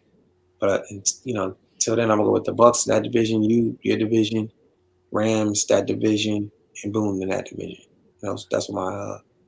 Hey, who do you think is the best division in the game, based off the new owners and where they land at in some of these races? And when I say best, it can be the most exciting, the toughest, whatever you want to classify that as. I think I see 2 or 3. I think AFC, right? AFC East. That's one. That's definitely with Jersey Boy Don coming over and Cletus. Yeah. Don Joe. And then possibly a Bills owner that Dre brought in. So I gotta believe Dre doesn't bring a lot of dudes in, but when he brings dudes in, normally like Rashad, it was the Raiders not too long ago. He normally brings in dudes that can play. Yeah, I wish that was nice. Raiders Nation. So, you got them. If Flex is back in the West and he played his game today, you got Flex, you got Rams, you got Dre, and now you got Mo. Yeah. 2 divisions right there. Woo. Yeah, if Mo can get that single back wing tight together, they'll have a nice run in that division. Because that division is super run heavy, right? So I think if Skrilla could just stay focused, man, he can really surprise a lot of people, man. He's solid, man. Like he's solid. If he could just, chill, not blow his steam, he can win a lot of games. NFC South will be interesting. That's the other one. I forget. That's the third one I wanted to put in the mix. I said it was 3. That was the third one because you got Bucks and you already know what he's about. And one thing I like about Bucks, I guarantee you he's going to use what you said as some nice bulletin board material. And right when I said echo the odds, they're going to take real kindly to you saying he could possibly be 3rd if he doesn't, and he ain't going to take kindly to you saying Saints got his number. So I think this was the motivation he needed. Mm-hmm. If Kurt plays, I think Kurt's always a handful for any and everybody, and I really like what Trav is doing in Atlanta. Yeah, I played that division this year, so I played that division this year. Like my division this year. There's somebody else there that I'm not. The Panthers. The Panthers. Yeah, poor David, man. That's our dude. He's talking to you. He talked to me. Mm-hmm. I was laughing because I'm like, man, that man. He was religious. He was the only dude on Super Bowl Sunday that was playing a preseason game. He went fucking around. Yeah. And he went undefeated in the preseason, and the regular season started. He got socked in the mouth. And I'm like, damn it, man. Who would he play? I wanted him to kind of do well because he's putting the time in. Who did he play? Oh, shit. But that's what's funny. Like, you really just have to get the reps in. Like, got to get the reps in and get the scheme down, the reps in and the scheme in. It'll fall in place. It'll for sure fall in place. See, now, I don't know if he played tick or if he played the computer, but it's funky because it says he lost 17-14 to the Packers, but with 3 starts. I don't know. Okay.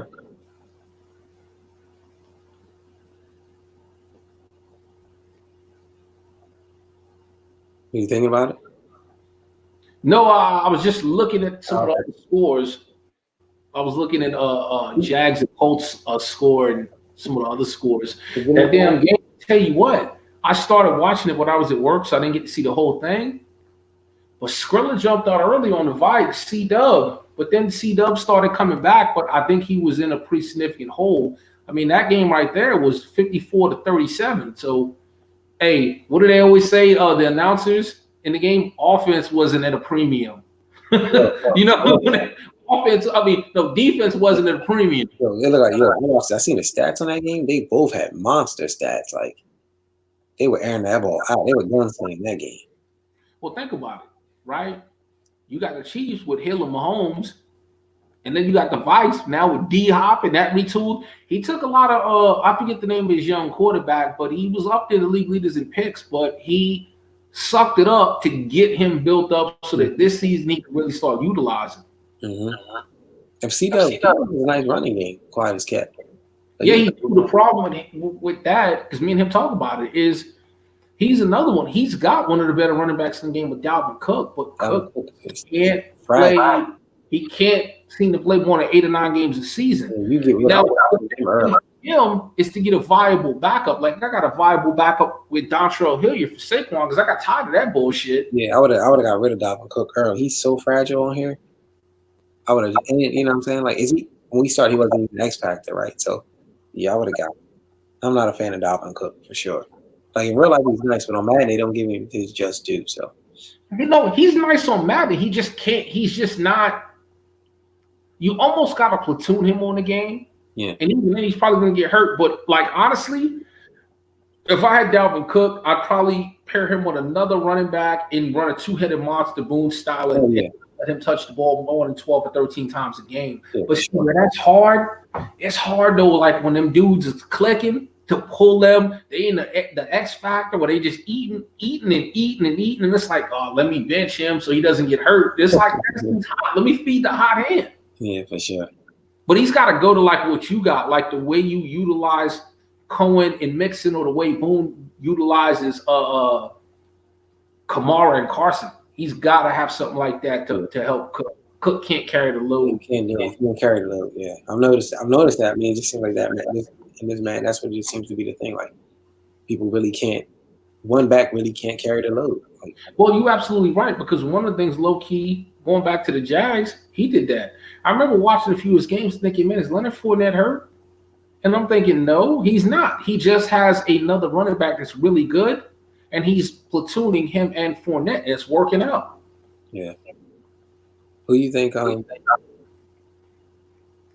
be the sleeper team this season?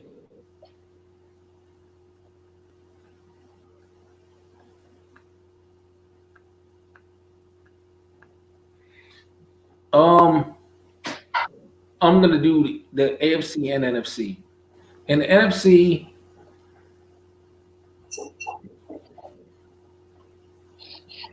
I'm going to say it's either going to be Jersey Boy, Don, or Skrilla. But now, follow my logic.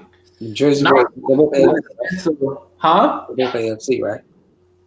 No, I said I'm going to do one in each. So for the AFC, I'm saying it's either going to be Jersey Boy or Skrilla. Oh, okay. But not in the sense that you don't expect much from them. I think there's a decent amount of people in the USFL that are not familiar with them. So they're going to see them kind of winning and doing their thing, and there's not a lot of game tape on them here, and they're going to catch some people off guard. In the NFC, I'm going with Trav and the Falcons. Like, I can't tell you how impressed I am with the way he built that roster. I can't tell you how impressed I am with his option scheme and the way he plays. That dude schemes like a madman on defense. I'm watching the game, and some of the adjustments he was making look so unorthodox. His whole gameplay is unorthodox, and that's why he's hard to prepare for. because the read option is unorthodox. And then on defense, they take like a typical cover 3 shell, but they'll put like crazy ass zones in places where you wouldn't think there's zones. And it's crazy to look at, but it works. And then with the way he built that team, Trav in the NFC and on the AFC, I say either a Skrilla or Jersey Boy. But again, for those two, it's not because they can't play. It's because there's going to be a lot of people here that ain't familiar with them that's going to get surprised by them.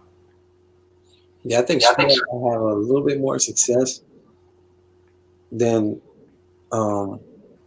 Jersey Boy Don, because Skrilla's team is ready to go now.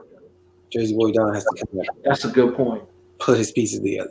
That's a good point. Skrilla's team can go like right now. That's a good point. Falcons would be nice. Falcons looks nice. But I will say this though. I think C-Dub can really. I think C-Dub, man. I played him in the Eugene. He was running the ball. He been having like 150 yards on me. I mean, I've won. And I was like, damn, dude, like you got a crazy run game. You know what I'm saying? Like he does. But see, I didn't count like the people like him or Jags that made playoffs, they're not sleepers. They made offs. Mm-hmm. Like to me, that's the expectation now that they stay on that. So for me, when I think of sleeper, I think of somebody that wasn't in the offs that's going to come out of left field that people aren't looking for. So the C-Dubs, the Jags, the Bills, none of them are sleepers. Like they made offs, they played well, and I expect them to do similar this year. So let me pick a team who didn't make the playoffs. I'm gonna NFC. I'm gonna go with the guy, man. There was a time I had faith in him, and he just let me down. I'm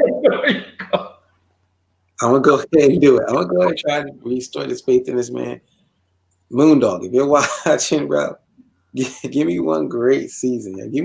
Make this one good. Make this one good. Give me 9-7. If you give me 9-7, I'm cool. I'm cool with a 9-7. You can possibly make the playoffs 9-7. I think you can't give me the Zap Judah effort where you go crazy hard in the first 4 rounds and then you just gas and fall down this path the rest of the season. Come on, man. Come on, please. I hate to put you in that list again. You know what I'm saying? I see you beat Don Joe. You play everybody like you play Don Joe. You play smart. You didn't do nothing too crazy.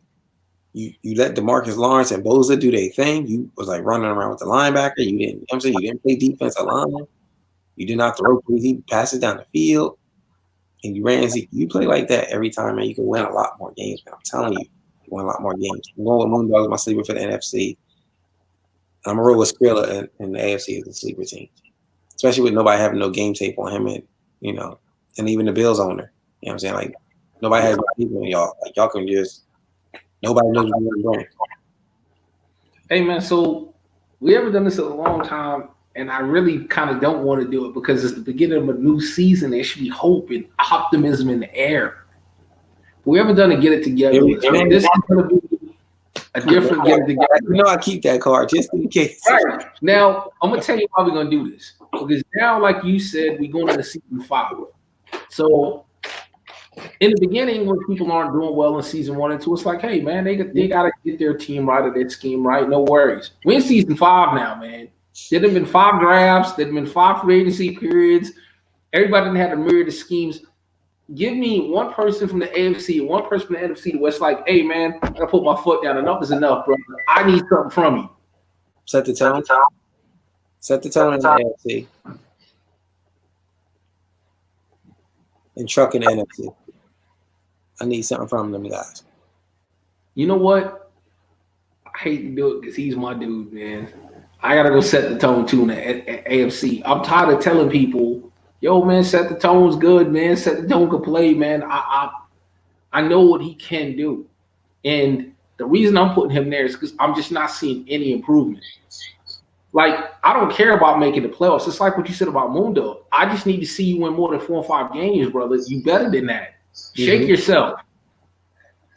I need 8-9 wins, brother. I need a jump. I don't need to see in week 5, hey, man, yeah, I wasn't going to get that win. I'm trying to preserve my spot for the draft in week 5, bro. I need 8 or 9 wins, Tone. It's now or never. The NFC, my other dude, Niji, Why Lions, bruh? I don't want to hear about that team sucks, bruh. It's on you to change it. You went to the bowl in UG, bruh. I know you got it in you. 2K ain't going nowhere, bruh. I need you to apply yourself. I need you to step up to the plate, bruh. I need you. Skills been calling for you, man, for months now. I need to see you come back to that NFC North and compete with Dub and with Boone and who else is and Tick if Tick plays. Yeah. But the problem is he gonna who's your NFC? Get it together. Truck. Oh, that's right. I need Truck to get it together. You know, he was. You know, when he wins, he's verbal. When he loses, he's a ghost. You know what I'm saying? Like you have no reason not to be. So I remember, like year one, he was like undefeated 5-0. He was super big. About Truck, that he let Haskins walk, but then again, I kind of know why without knowing why.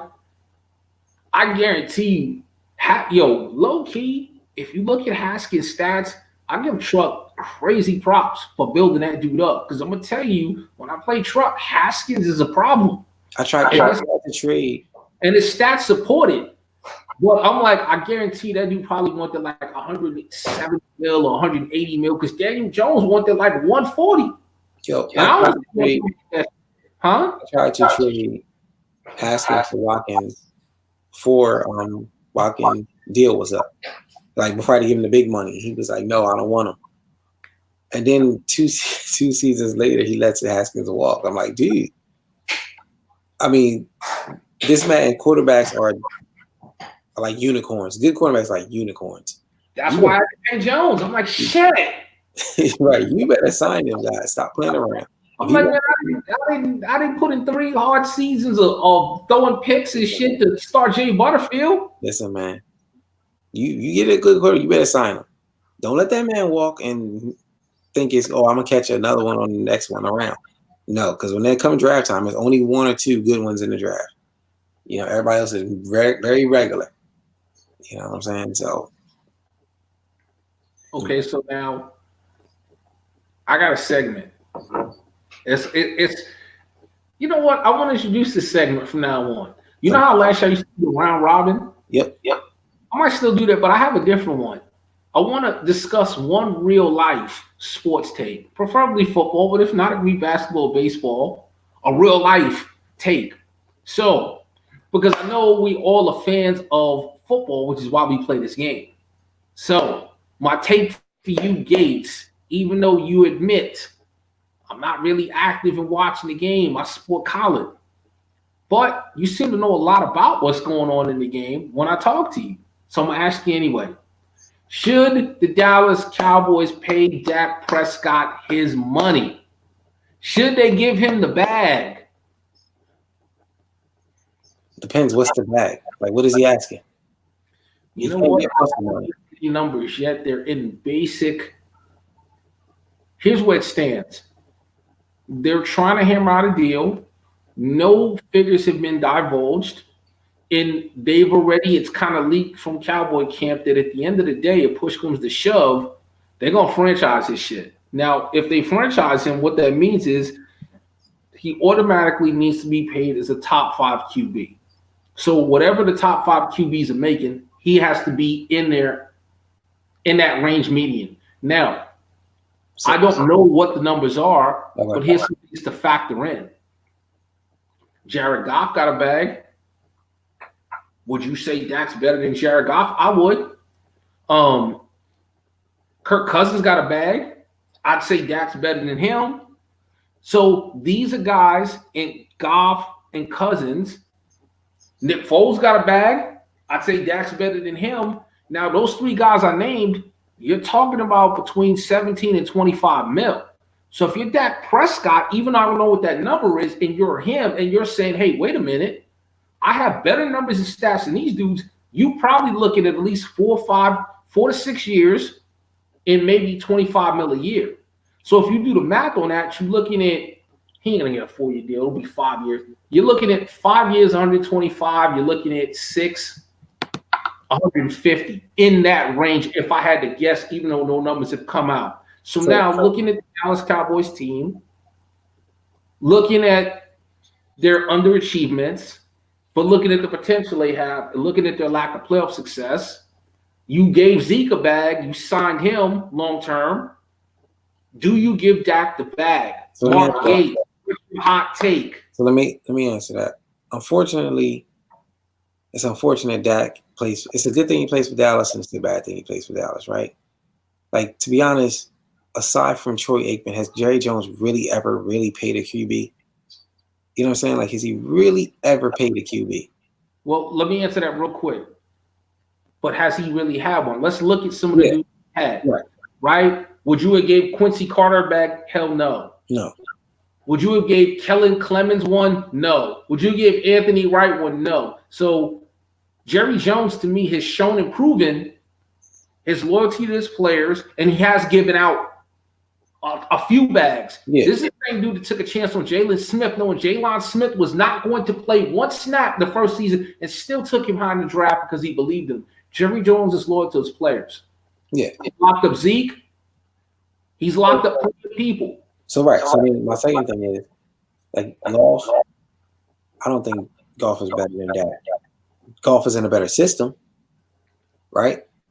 System meaning, No, that's what I said. Dak's better than Goff. Yeah, for sure. I said he's better than Goff. He's better than Kirk Cousins. He's better than Nick Foles. What all three of them got bags. Yeah.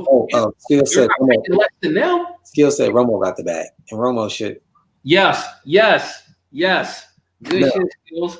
Yes. He's loyal to his players. I gotta say, as a Giants fan, I appreciate his loyalty to his team and his commitment to winning. Like, as a Giants fan, I never talk shit about Jerry Jones. He reminds me of my Yankees and the Steinbrenners, and I respect and love a dude that's about winning. It's not a business to him. Yeah, I understand that. I understand that. I mean, so then it's like, right? Like, I don't think Kirk Cousins should have got that bag. Like, not that. I ain't saying Kirk Cousins shouldn't have got paid, but what he got was like crazy. Like, bro, you ain't worth that. You know what I'm saying? I mean, y'all had a good run this season, but you ain't worth that. You know what I'm saying? And so to answer your question, like that, huh? No, his famous saying, "You like that, huh?" Kirk Cousins. Yeah, for sure. I think you paid a man. But you also have to use the man. Like, I don't know what happened to their offense. Remember, like, that first year, him and Zeke were having fun. He was running, things of that nature. And like now, it's just like the Zeke show. Like, did they just fall in love with Zeke? Like, I think Dak is still pretty good. Like, I think he's still pretty solid. Now let me shift it. Let me introduce another element to you, though, to complicate this. Now, you already paid Zeke the bag. Mm-hmm. If you give Dak the bag, what do you do with Amari Cooper? You think he's going to take less money? How old is Amari? If I had to guess, Amari's probably like 27, 28. If I had to guess. Maybe 26 even. Amari's only been in the league like, he was in the league. He came in the same, he's been in the league about 4 or 5 years. So I can't remember if he left Bama as a senior or junior. So if he left as a senior or junior, he left there at 22, maybe 23. He's been in the league 4 or 5 years. So I put him at about 27, 28. Now, if you don't sign Dak, who do you go get? That's not that many people who can fill. Me personally, I'll pay the man. Yeah. If push comes to shove, and I know I'm glad Skills is on this. If push came to shove, it's just me. I'm not, and I never have been super huge on Amari Cooper. I think he's overrated. I just don't. When I think of big time receivers, game wreckers, I don't think of Amari Cooper. I think he's a super solid receiver. I think he has a ton of potential. I think he needs to be in a system like what the Rams have to really, or the Chiefs, to really see the best in him. Mm-hmm. He runs good routes. I don't think he's blazing fast. I don't think he's super duper physical. He's physical, but I don't think he's super physical like a Julio Jones. I just don't think anything about his game screams, I'm great and I should be paid as a top 5 receiver. If I'm already paying Zeke, I don't have no problems paying Dak. I like what Dak brings to the table. I think he's a leader. I think he can make all the throws necessary. And I think he showed me everything I need to see. So let me ask you this, right? And so it's funny we're talking about this. And I see Boone is chiming in, right? Skills. So Skills is chiming in. I'm with you, Skills. I told you. Right. And they're saying that he's 25, right? That's only 25? I think that might be him or Zeke. Shit, man. Oh, damn. That's all right there. I don't know why I think he's like 27, 28. So here we go. If everything you say is true about that, he should get the bag. Yeah. Right? Why is it even the two diehard Cowboys fans did not give Dak the bag in Madden? Nobody has given Dak the bag in Madden. Hold on, but you can't compare. I'm just saying. Okay. I'm only saying that because we've seen Goff. We've seen the Rams give Goff $100 million, some crazy deal. Where's Goff right now? Where's he right now? He ain't on the Rams. But I'm saying, the art imitating real life, right? Or life imitating. You know what I'm saying? Like the same people who we just said got the bag in real life, the same people got the bag in Madden, and unfortunately, Dak did. Okay, but think about this. Right? But it also didn't work out for those people in Madden. The Rams made them run without Goff. They shuttled his shit out. Mm-hmm. I don't even think Kirk Cousins is on anybody's roster right now. So it didn't work out in the game. Right. Because remember, I think Dak just got picked up. I mean, he's been on the third team since Moondog didn't give him the bag. You know what I'm saying? We're like, yo, give him the bag, but nobody else even in our league gave him the bag. You know what? I'm a Giants fan, die hard, but I always speak the truth. I don't allow my team bias to judgment. Dak is underrated in real life. And I think that cut him, I was fine. Well, here's how I feel about Dak, and I Boom knows because we've talked so much Cowboy football. I also think Tony Romo was underrated. Unfortunately, when you play for the New York Yankees, the Los Angeles Lakers, or the Dallas Cowboys, the expectations are here, and there's nothing else. You're on America's quote-unquote team. You get more TV games than anybody else. There's more pressure put on you than anybody else. You have the most demanding owner in the NFL. You're a storied franchise. You're a 5 Super Bowl franchise team with one of the biggest fan bases in the entire country. You get more media coverage and exposure than anybody else. So the expectations are there. So in Cowboy land, if you don't win it all, it's a failure. And because of all of the allure around the Cowboys, a lot of people hate them around the league, including me.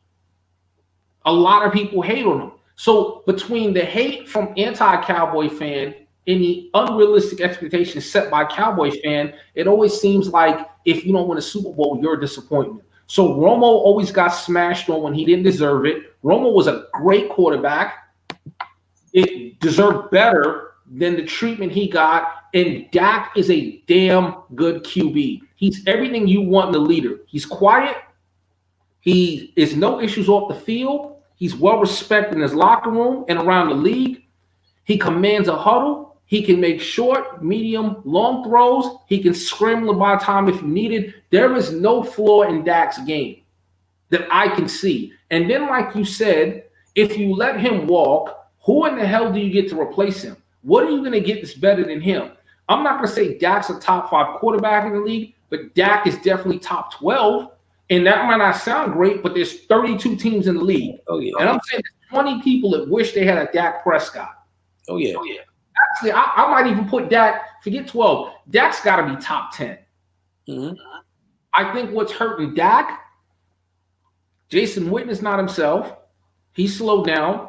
Blake Jarwin's progress is being retarded because Witten won't step away. They only got one legitimate receiver in Amari. And half the time they don't game plan to give him the ball. I think it hurt them that they lost Cole Beasley. I like what Randall Cobb brought to the table, but I just don't.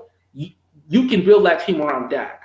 Mm-hmm. My only reason why I bring this up is a lot of people feel he shouldn't get the bag. I feel he should. And then a lot of other people also feel like, well, you got Amari coming up and you got Leighton Van Der Esch coming up. So we can't give everybody a bag. So that's why I said this will be a good topic to discuss. Now, what did Boone and Skill say? I seen they had some comments earlier. Boone said he already paid Mitchell T when Dak was available, and then Skill said he also had paid Winston as well. That shit was funny though, man. You try to sack up, nobody gave him a bag on the game. It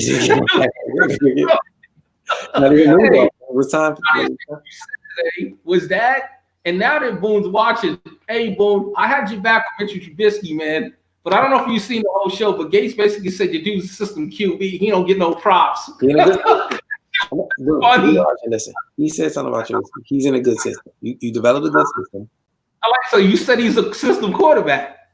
He's in the Pittsburgh. He's in the Mike Tomlinson era. He's the Ben Roethlisberger in the NFC. Boone runs the ball first and second. He needs Trubisky to convert on third. That's Big Ben's success, right? That was a lot of his success in his career. That's what Trubisky is to him. I mean, it is. Nobody gave. Listen, when it was time for Moondog to sign Dak, what did he do? Didn't give him the bag. Art imitates real life. So Dallas doesn't give back the bag. Then something will be said in that. Okay, so let me ask you this on a serious level. Playing off of that. What is the negative to Dak Prescott? Because I really can't think of one that I could tell you, yeah, but he doesn't do this. What is Dak's negative? Because I don't see one. I don't put that all on Dak because it's a team. I'm gonna say exactly what it is. We're in the era where popularity pays, and he's not popular. He's the quiet guy. He's chill. He's quiet. He's not. He don't get in trouble. He don't have. That's unfortunately that's what it is. When you said he's an America's team and the spotlight's on Dallas and everything around him, he's just chill.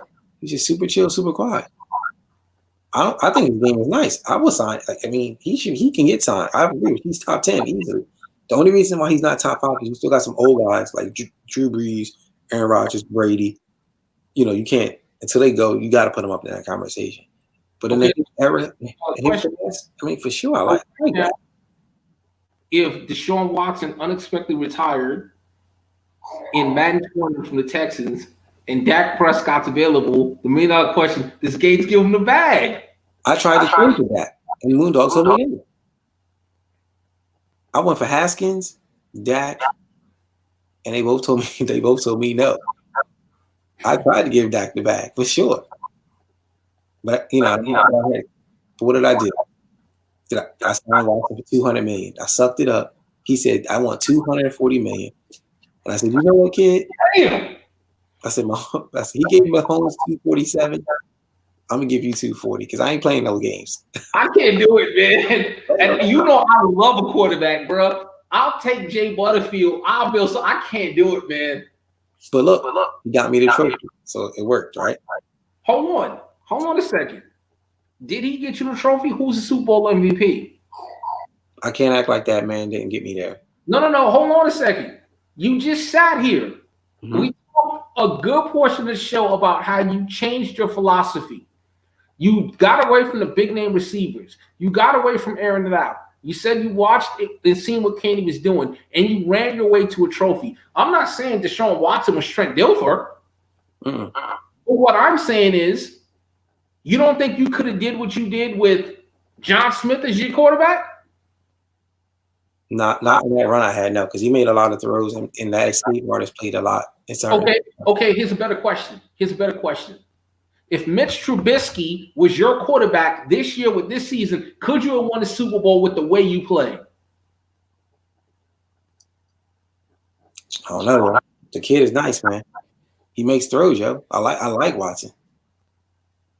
There's a level of confidence. I have. Ball the majority of the game. How many throws you need him to make? But I'm saying there's a level of confidence I have with him throwing the ball that I don't really have with a Daniel Jones and UG. You know what I'm saying? Like, I don't have the same level of confidence. But I mean, that makes sense. You played but one for half a season. You played but the other for 3 or 4. Of course, you can have a different level of confidence.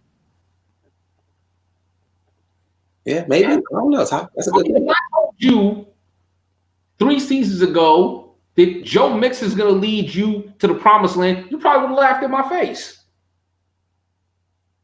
Yeah, but Joe Mixon didn't have 1,000. I mean, he had like 1,000-yard season. Like it was, I just played very balanced. I don't know. It's a good question. I don't know. So in conclusion, getting back to real NFL, would you give Dak the bag? Yeah, for sure. For sure. See, this was fun, bouncing a real topic around and getting the people in the league, this fans of the team to come. You got to pay Dak too. You got to pay him. And it was just unfortunate he couldn't get the bag in Madden as well. I also feel like this: if you're willing to franchise tag him, you're willing to pay him extra money to ensure he doesn't go nowhere. So stop playing and just hammer out the contract. Do you think Mahomes got something to do with that? Do I think what? Mahomes' contract has something to do with that. Because like once he gets his new deal, he kind of sets the bar. I don't think that's a good question, but realistically, I don't think he can put himself in Mahomes' category. I really don't. You can argue that Mahomes is the best quarterback in the NFL. That's over Brady. That's over Breeze. That's over Rodgers. That's over anybody you want to say. And he backed it up and got his team to the ship and got Super Bowl MVP. Arguably one of the most popular players go back to what you said about popularity. Dude's on the cover of Madden. If you're Dak, you can't realistically ask for Mahomes' money based off what he's done and what you've done in terms of hardware. Correct. You can't win more than one playoff game. This man's hoisting the Lombardi. You can't ask for his money. No, I'm not saying for it. I'm saying right, but here's what I'm saying. I know what you're saying. Is he basically looking to see where he's slotted at to determine his value? And I'm saying you can't go off of that. Okay. Not you. If Dak is real with himself, you can't look at that pay scale and go, you should get X, Y, Z. Okay. I think more realistic is what I told you earlier. You can look at Kirk Cousins and Nick Foles and Jared Goff and go, hey, I'm in that category and better. I should get more than them, but you can't look at Mahomes and go, I should be comparable to that either. So let's say Dallas doesn't walk. Where do you go if you're that? Where do you take your talents? Shit, I mean, if something weird happened like that, and it's not going to happen, but if it did, there's no way in the hell it's going to happen. He ain't going to have no issues getting work. Trust me when I tell you. Yeah, but where do you think is the best fit for him to showcase his talents?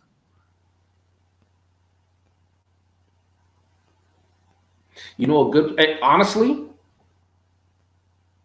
as crazy as it's going to sound, and a lot of people are going to kind of maybe get on me. If I'm him and for some crazy reason he walked, you know what I'm doing?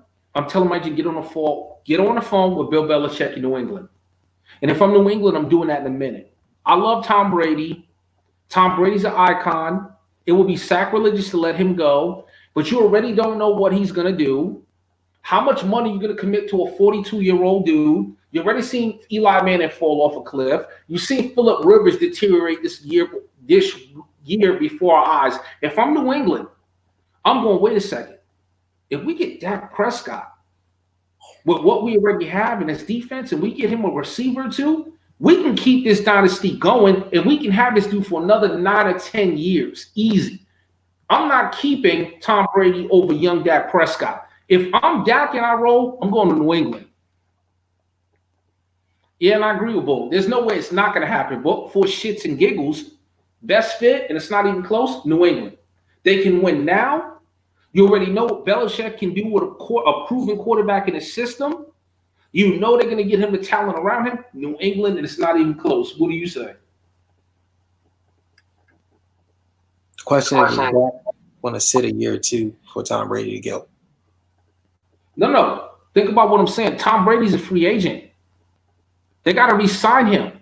So I'm saying if I'm New England and I find out Dak's available, Dallas ain't signing him, I'm saying, Tom, I appreciate everything you did, bud. Much love. Peace out. Peace. Very well, bro. The very most you're going to get out of Tom Brady is one more year. He's 42 right now, bro. He ain't going to be 45 and 46 still playing. You're going to have to pay him 15 mil at the least. And that's if he feels charitable to give you a hometown discount. But you're looking at anywhere from $15 to $30 million for Tom Brady for one more year. Why are you going to do that when he's at the end of it, when you can get Dak for 10 more years? I was seeing him at the Chargers. He had a good. I think he had a good. Hey, that's another. Honestly, that's a nice spot too. Yeah. But if I'm Dak, knowing what New England's capable of doing and getting the guarantee from Belichick, I'm going to stay on and we're going to keep us rolling. I'll go to New England over San Diego, but San Diego will be a nice fit too. Yeah, it'll be a nice fit. And Melvin young, and then I feel like he has a chance to run because, Mahomes runs. He runs the ball a little bit. Lamar Jackson, AFC is kind of like really geared to the mobile quarterback. Definitely be more receptive, but I think he can really run and get loose with Melvin Gordon, that team over there in San Diego. So the only thing I would like about LA over New England, if I want to win, it's not even close, which is what I would want to do. I'm going to New England. But LA is warm weather. You ain't going to be thrown in the snow and inclement weather and shit like that. It's more conducive to a passing game. But that never stopped Tom Brady from putting up Hall of Fame passing numbers playing in that shit. I'm going to New England. But LA is definitely a nice option. Yeah, I like that. I think if Brady doesn't go back to New England, while you bullshitting, I'll tell you another good fit. Tennessee. Yeah, Tannehill bounced back this year. Yeah, Tannehill had a good year. But if I'm Tennessee and I have the possible chance of signing Dak or re-signing Tannehill, I'm taking Dak. Yeah, I'm taking Dak all day. You pair Dak up with Derrick Henry, that young boy A.J. Brown, and that defense? Oh, yeah. That's a different team. Oh, for sure. Yeah. That's for sure. Okay. Shit. Another good fit, even though they ain't got a chance of winning no time soon, Miami. They need a QB. If you're Miami, I don't care. Josh Rosen, all y'all can chill on that bench. Dak, come on in, bro. Yeah, for sure. We ain't got shit around you because we traded Minka and everybody else, but you can still come on in. We give you the bag. We need the bag, for sure. So where's Dak right now in our league? Say what? Who signed Dak in our league? I don't know. See what I'm saying? Yeah. Hey man, get off that. You're cracking me over this shit. That nobody won't pay Dak in Madden. I think he's at the Raiders. Is it the Raiders? No, I don't know, man. All right, let me tell you that, man. I'm gonna look now because now you got me wanting to. I'm gonna have to look. I'm just gonna go through the stats and look up QBs and see where the hell I see his name at.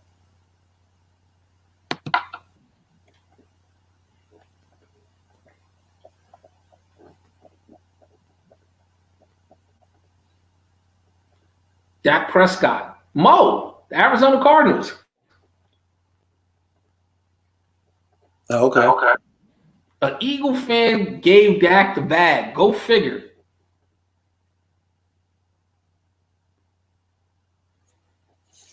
Although in that first game, Dak's first game against the Rams, 258 yards, 16 to 24, 1 TD, and 4 picks with a 66% completion rate. Wow. Okay. And that Rams defense is hell low, man. I don't care who you are. It's going to be a rough outing. Yeah.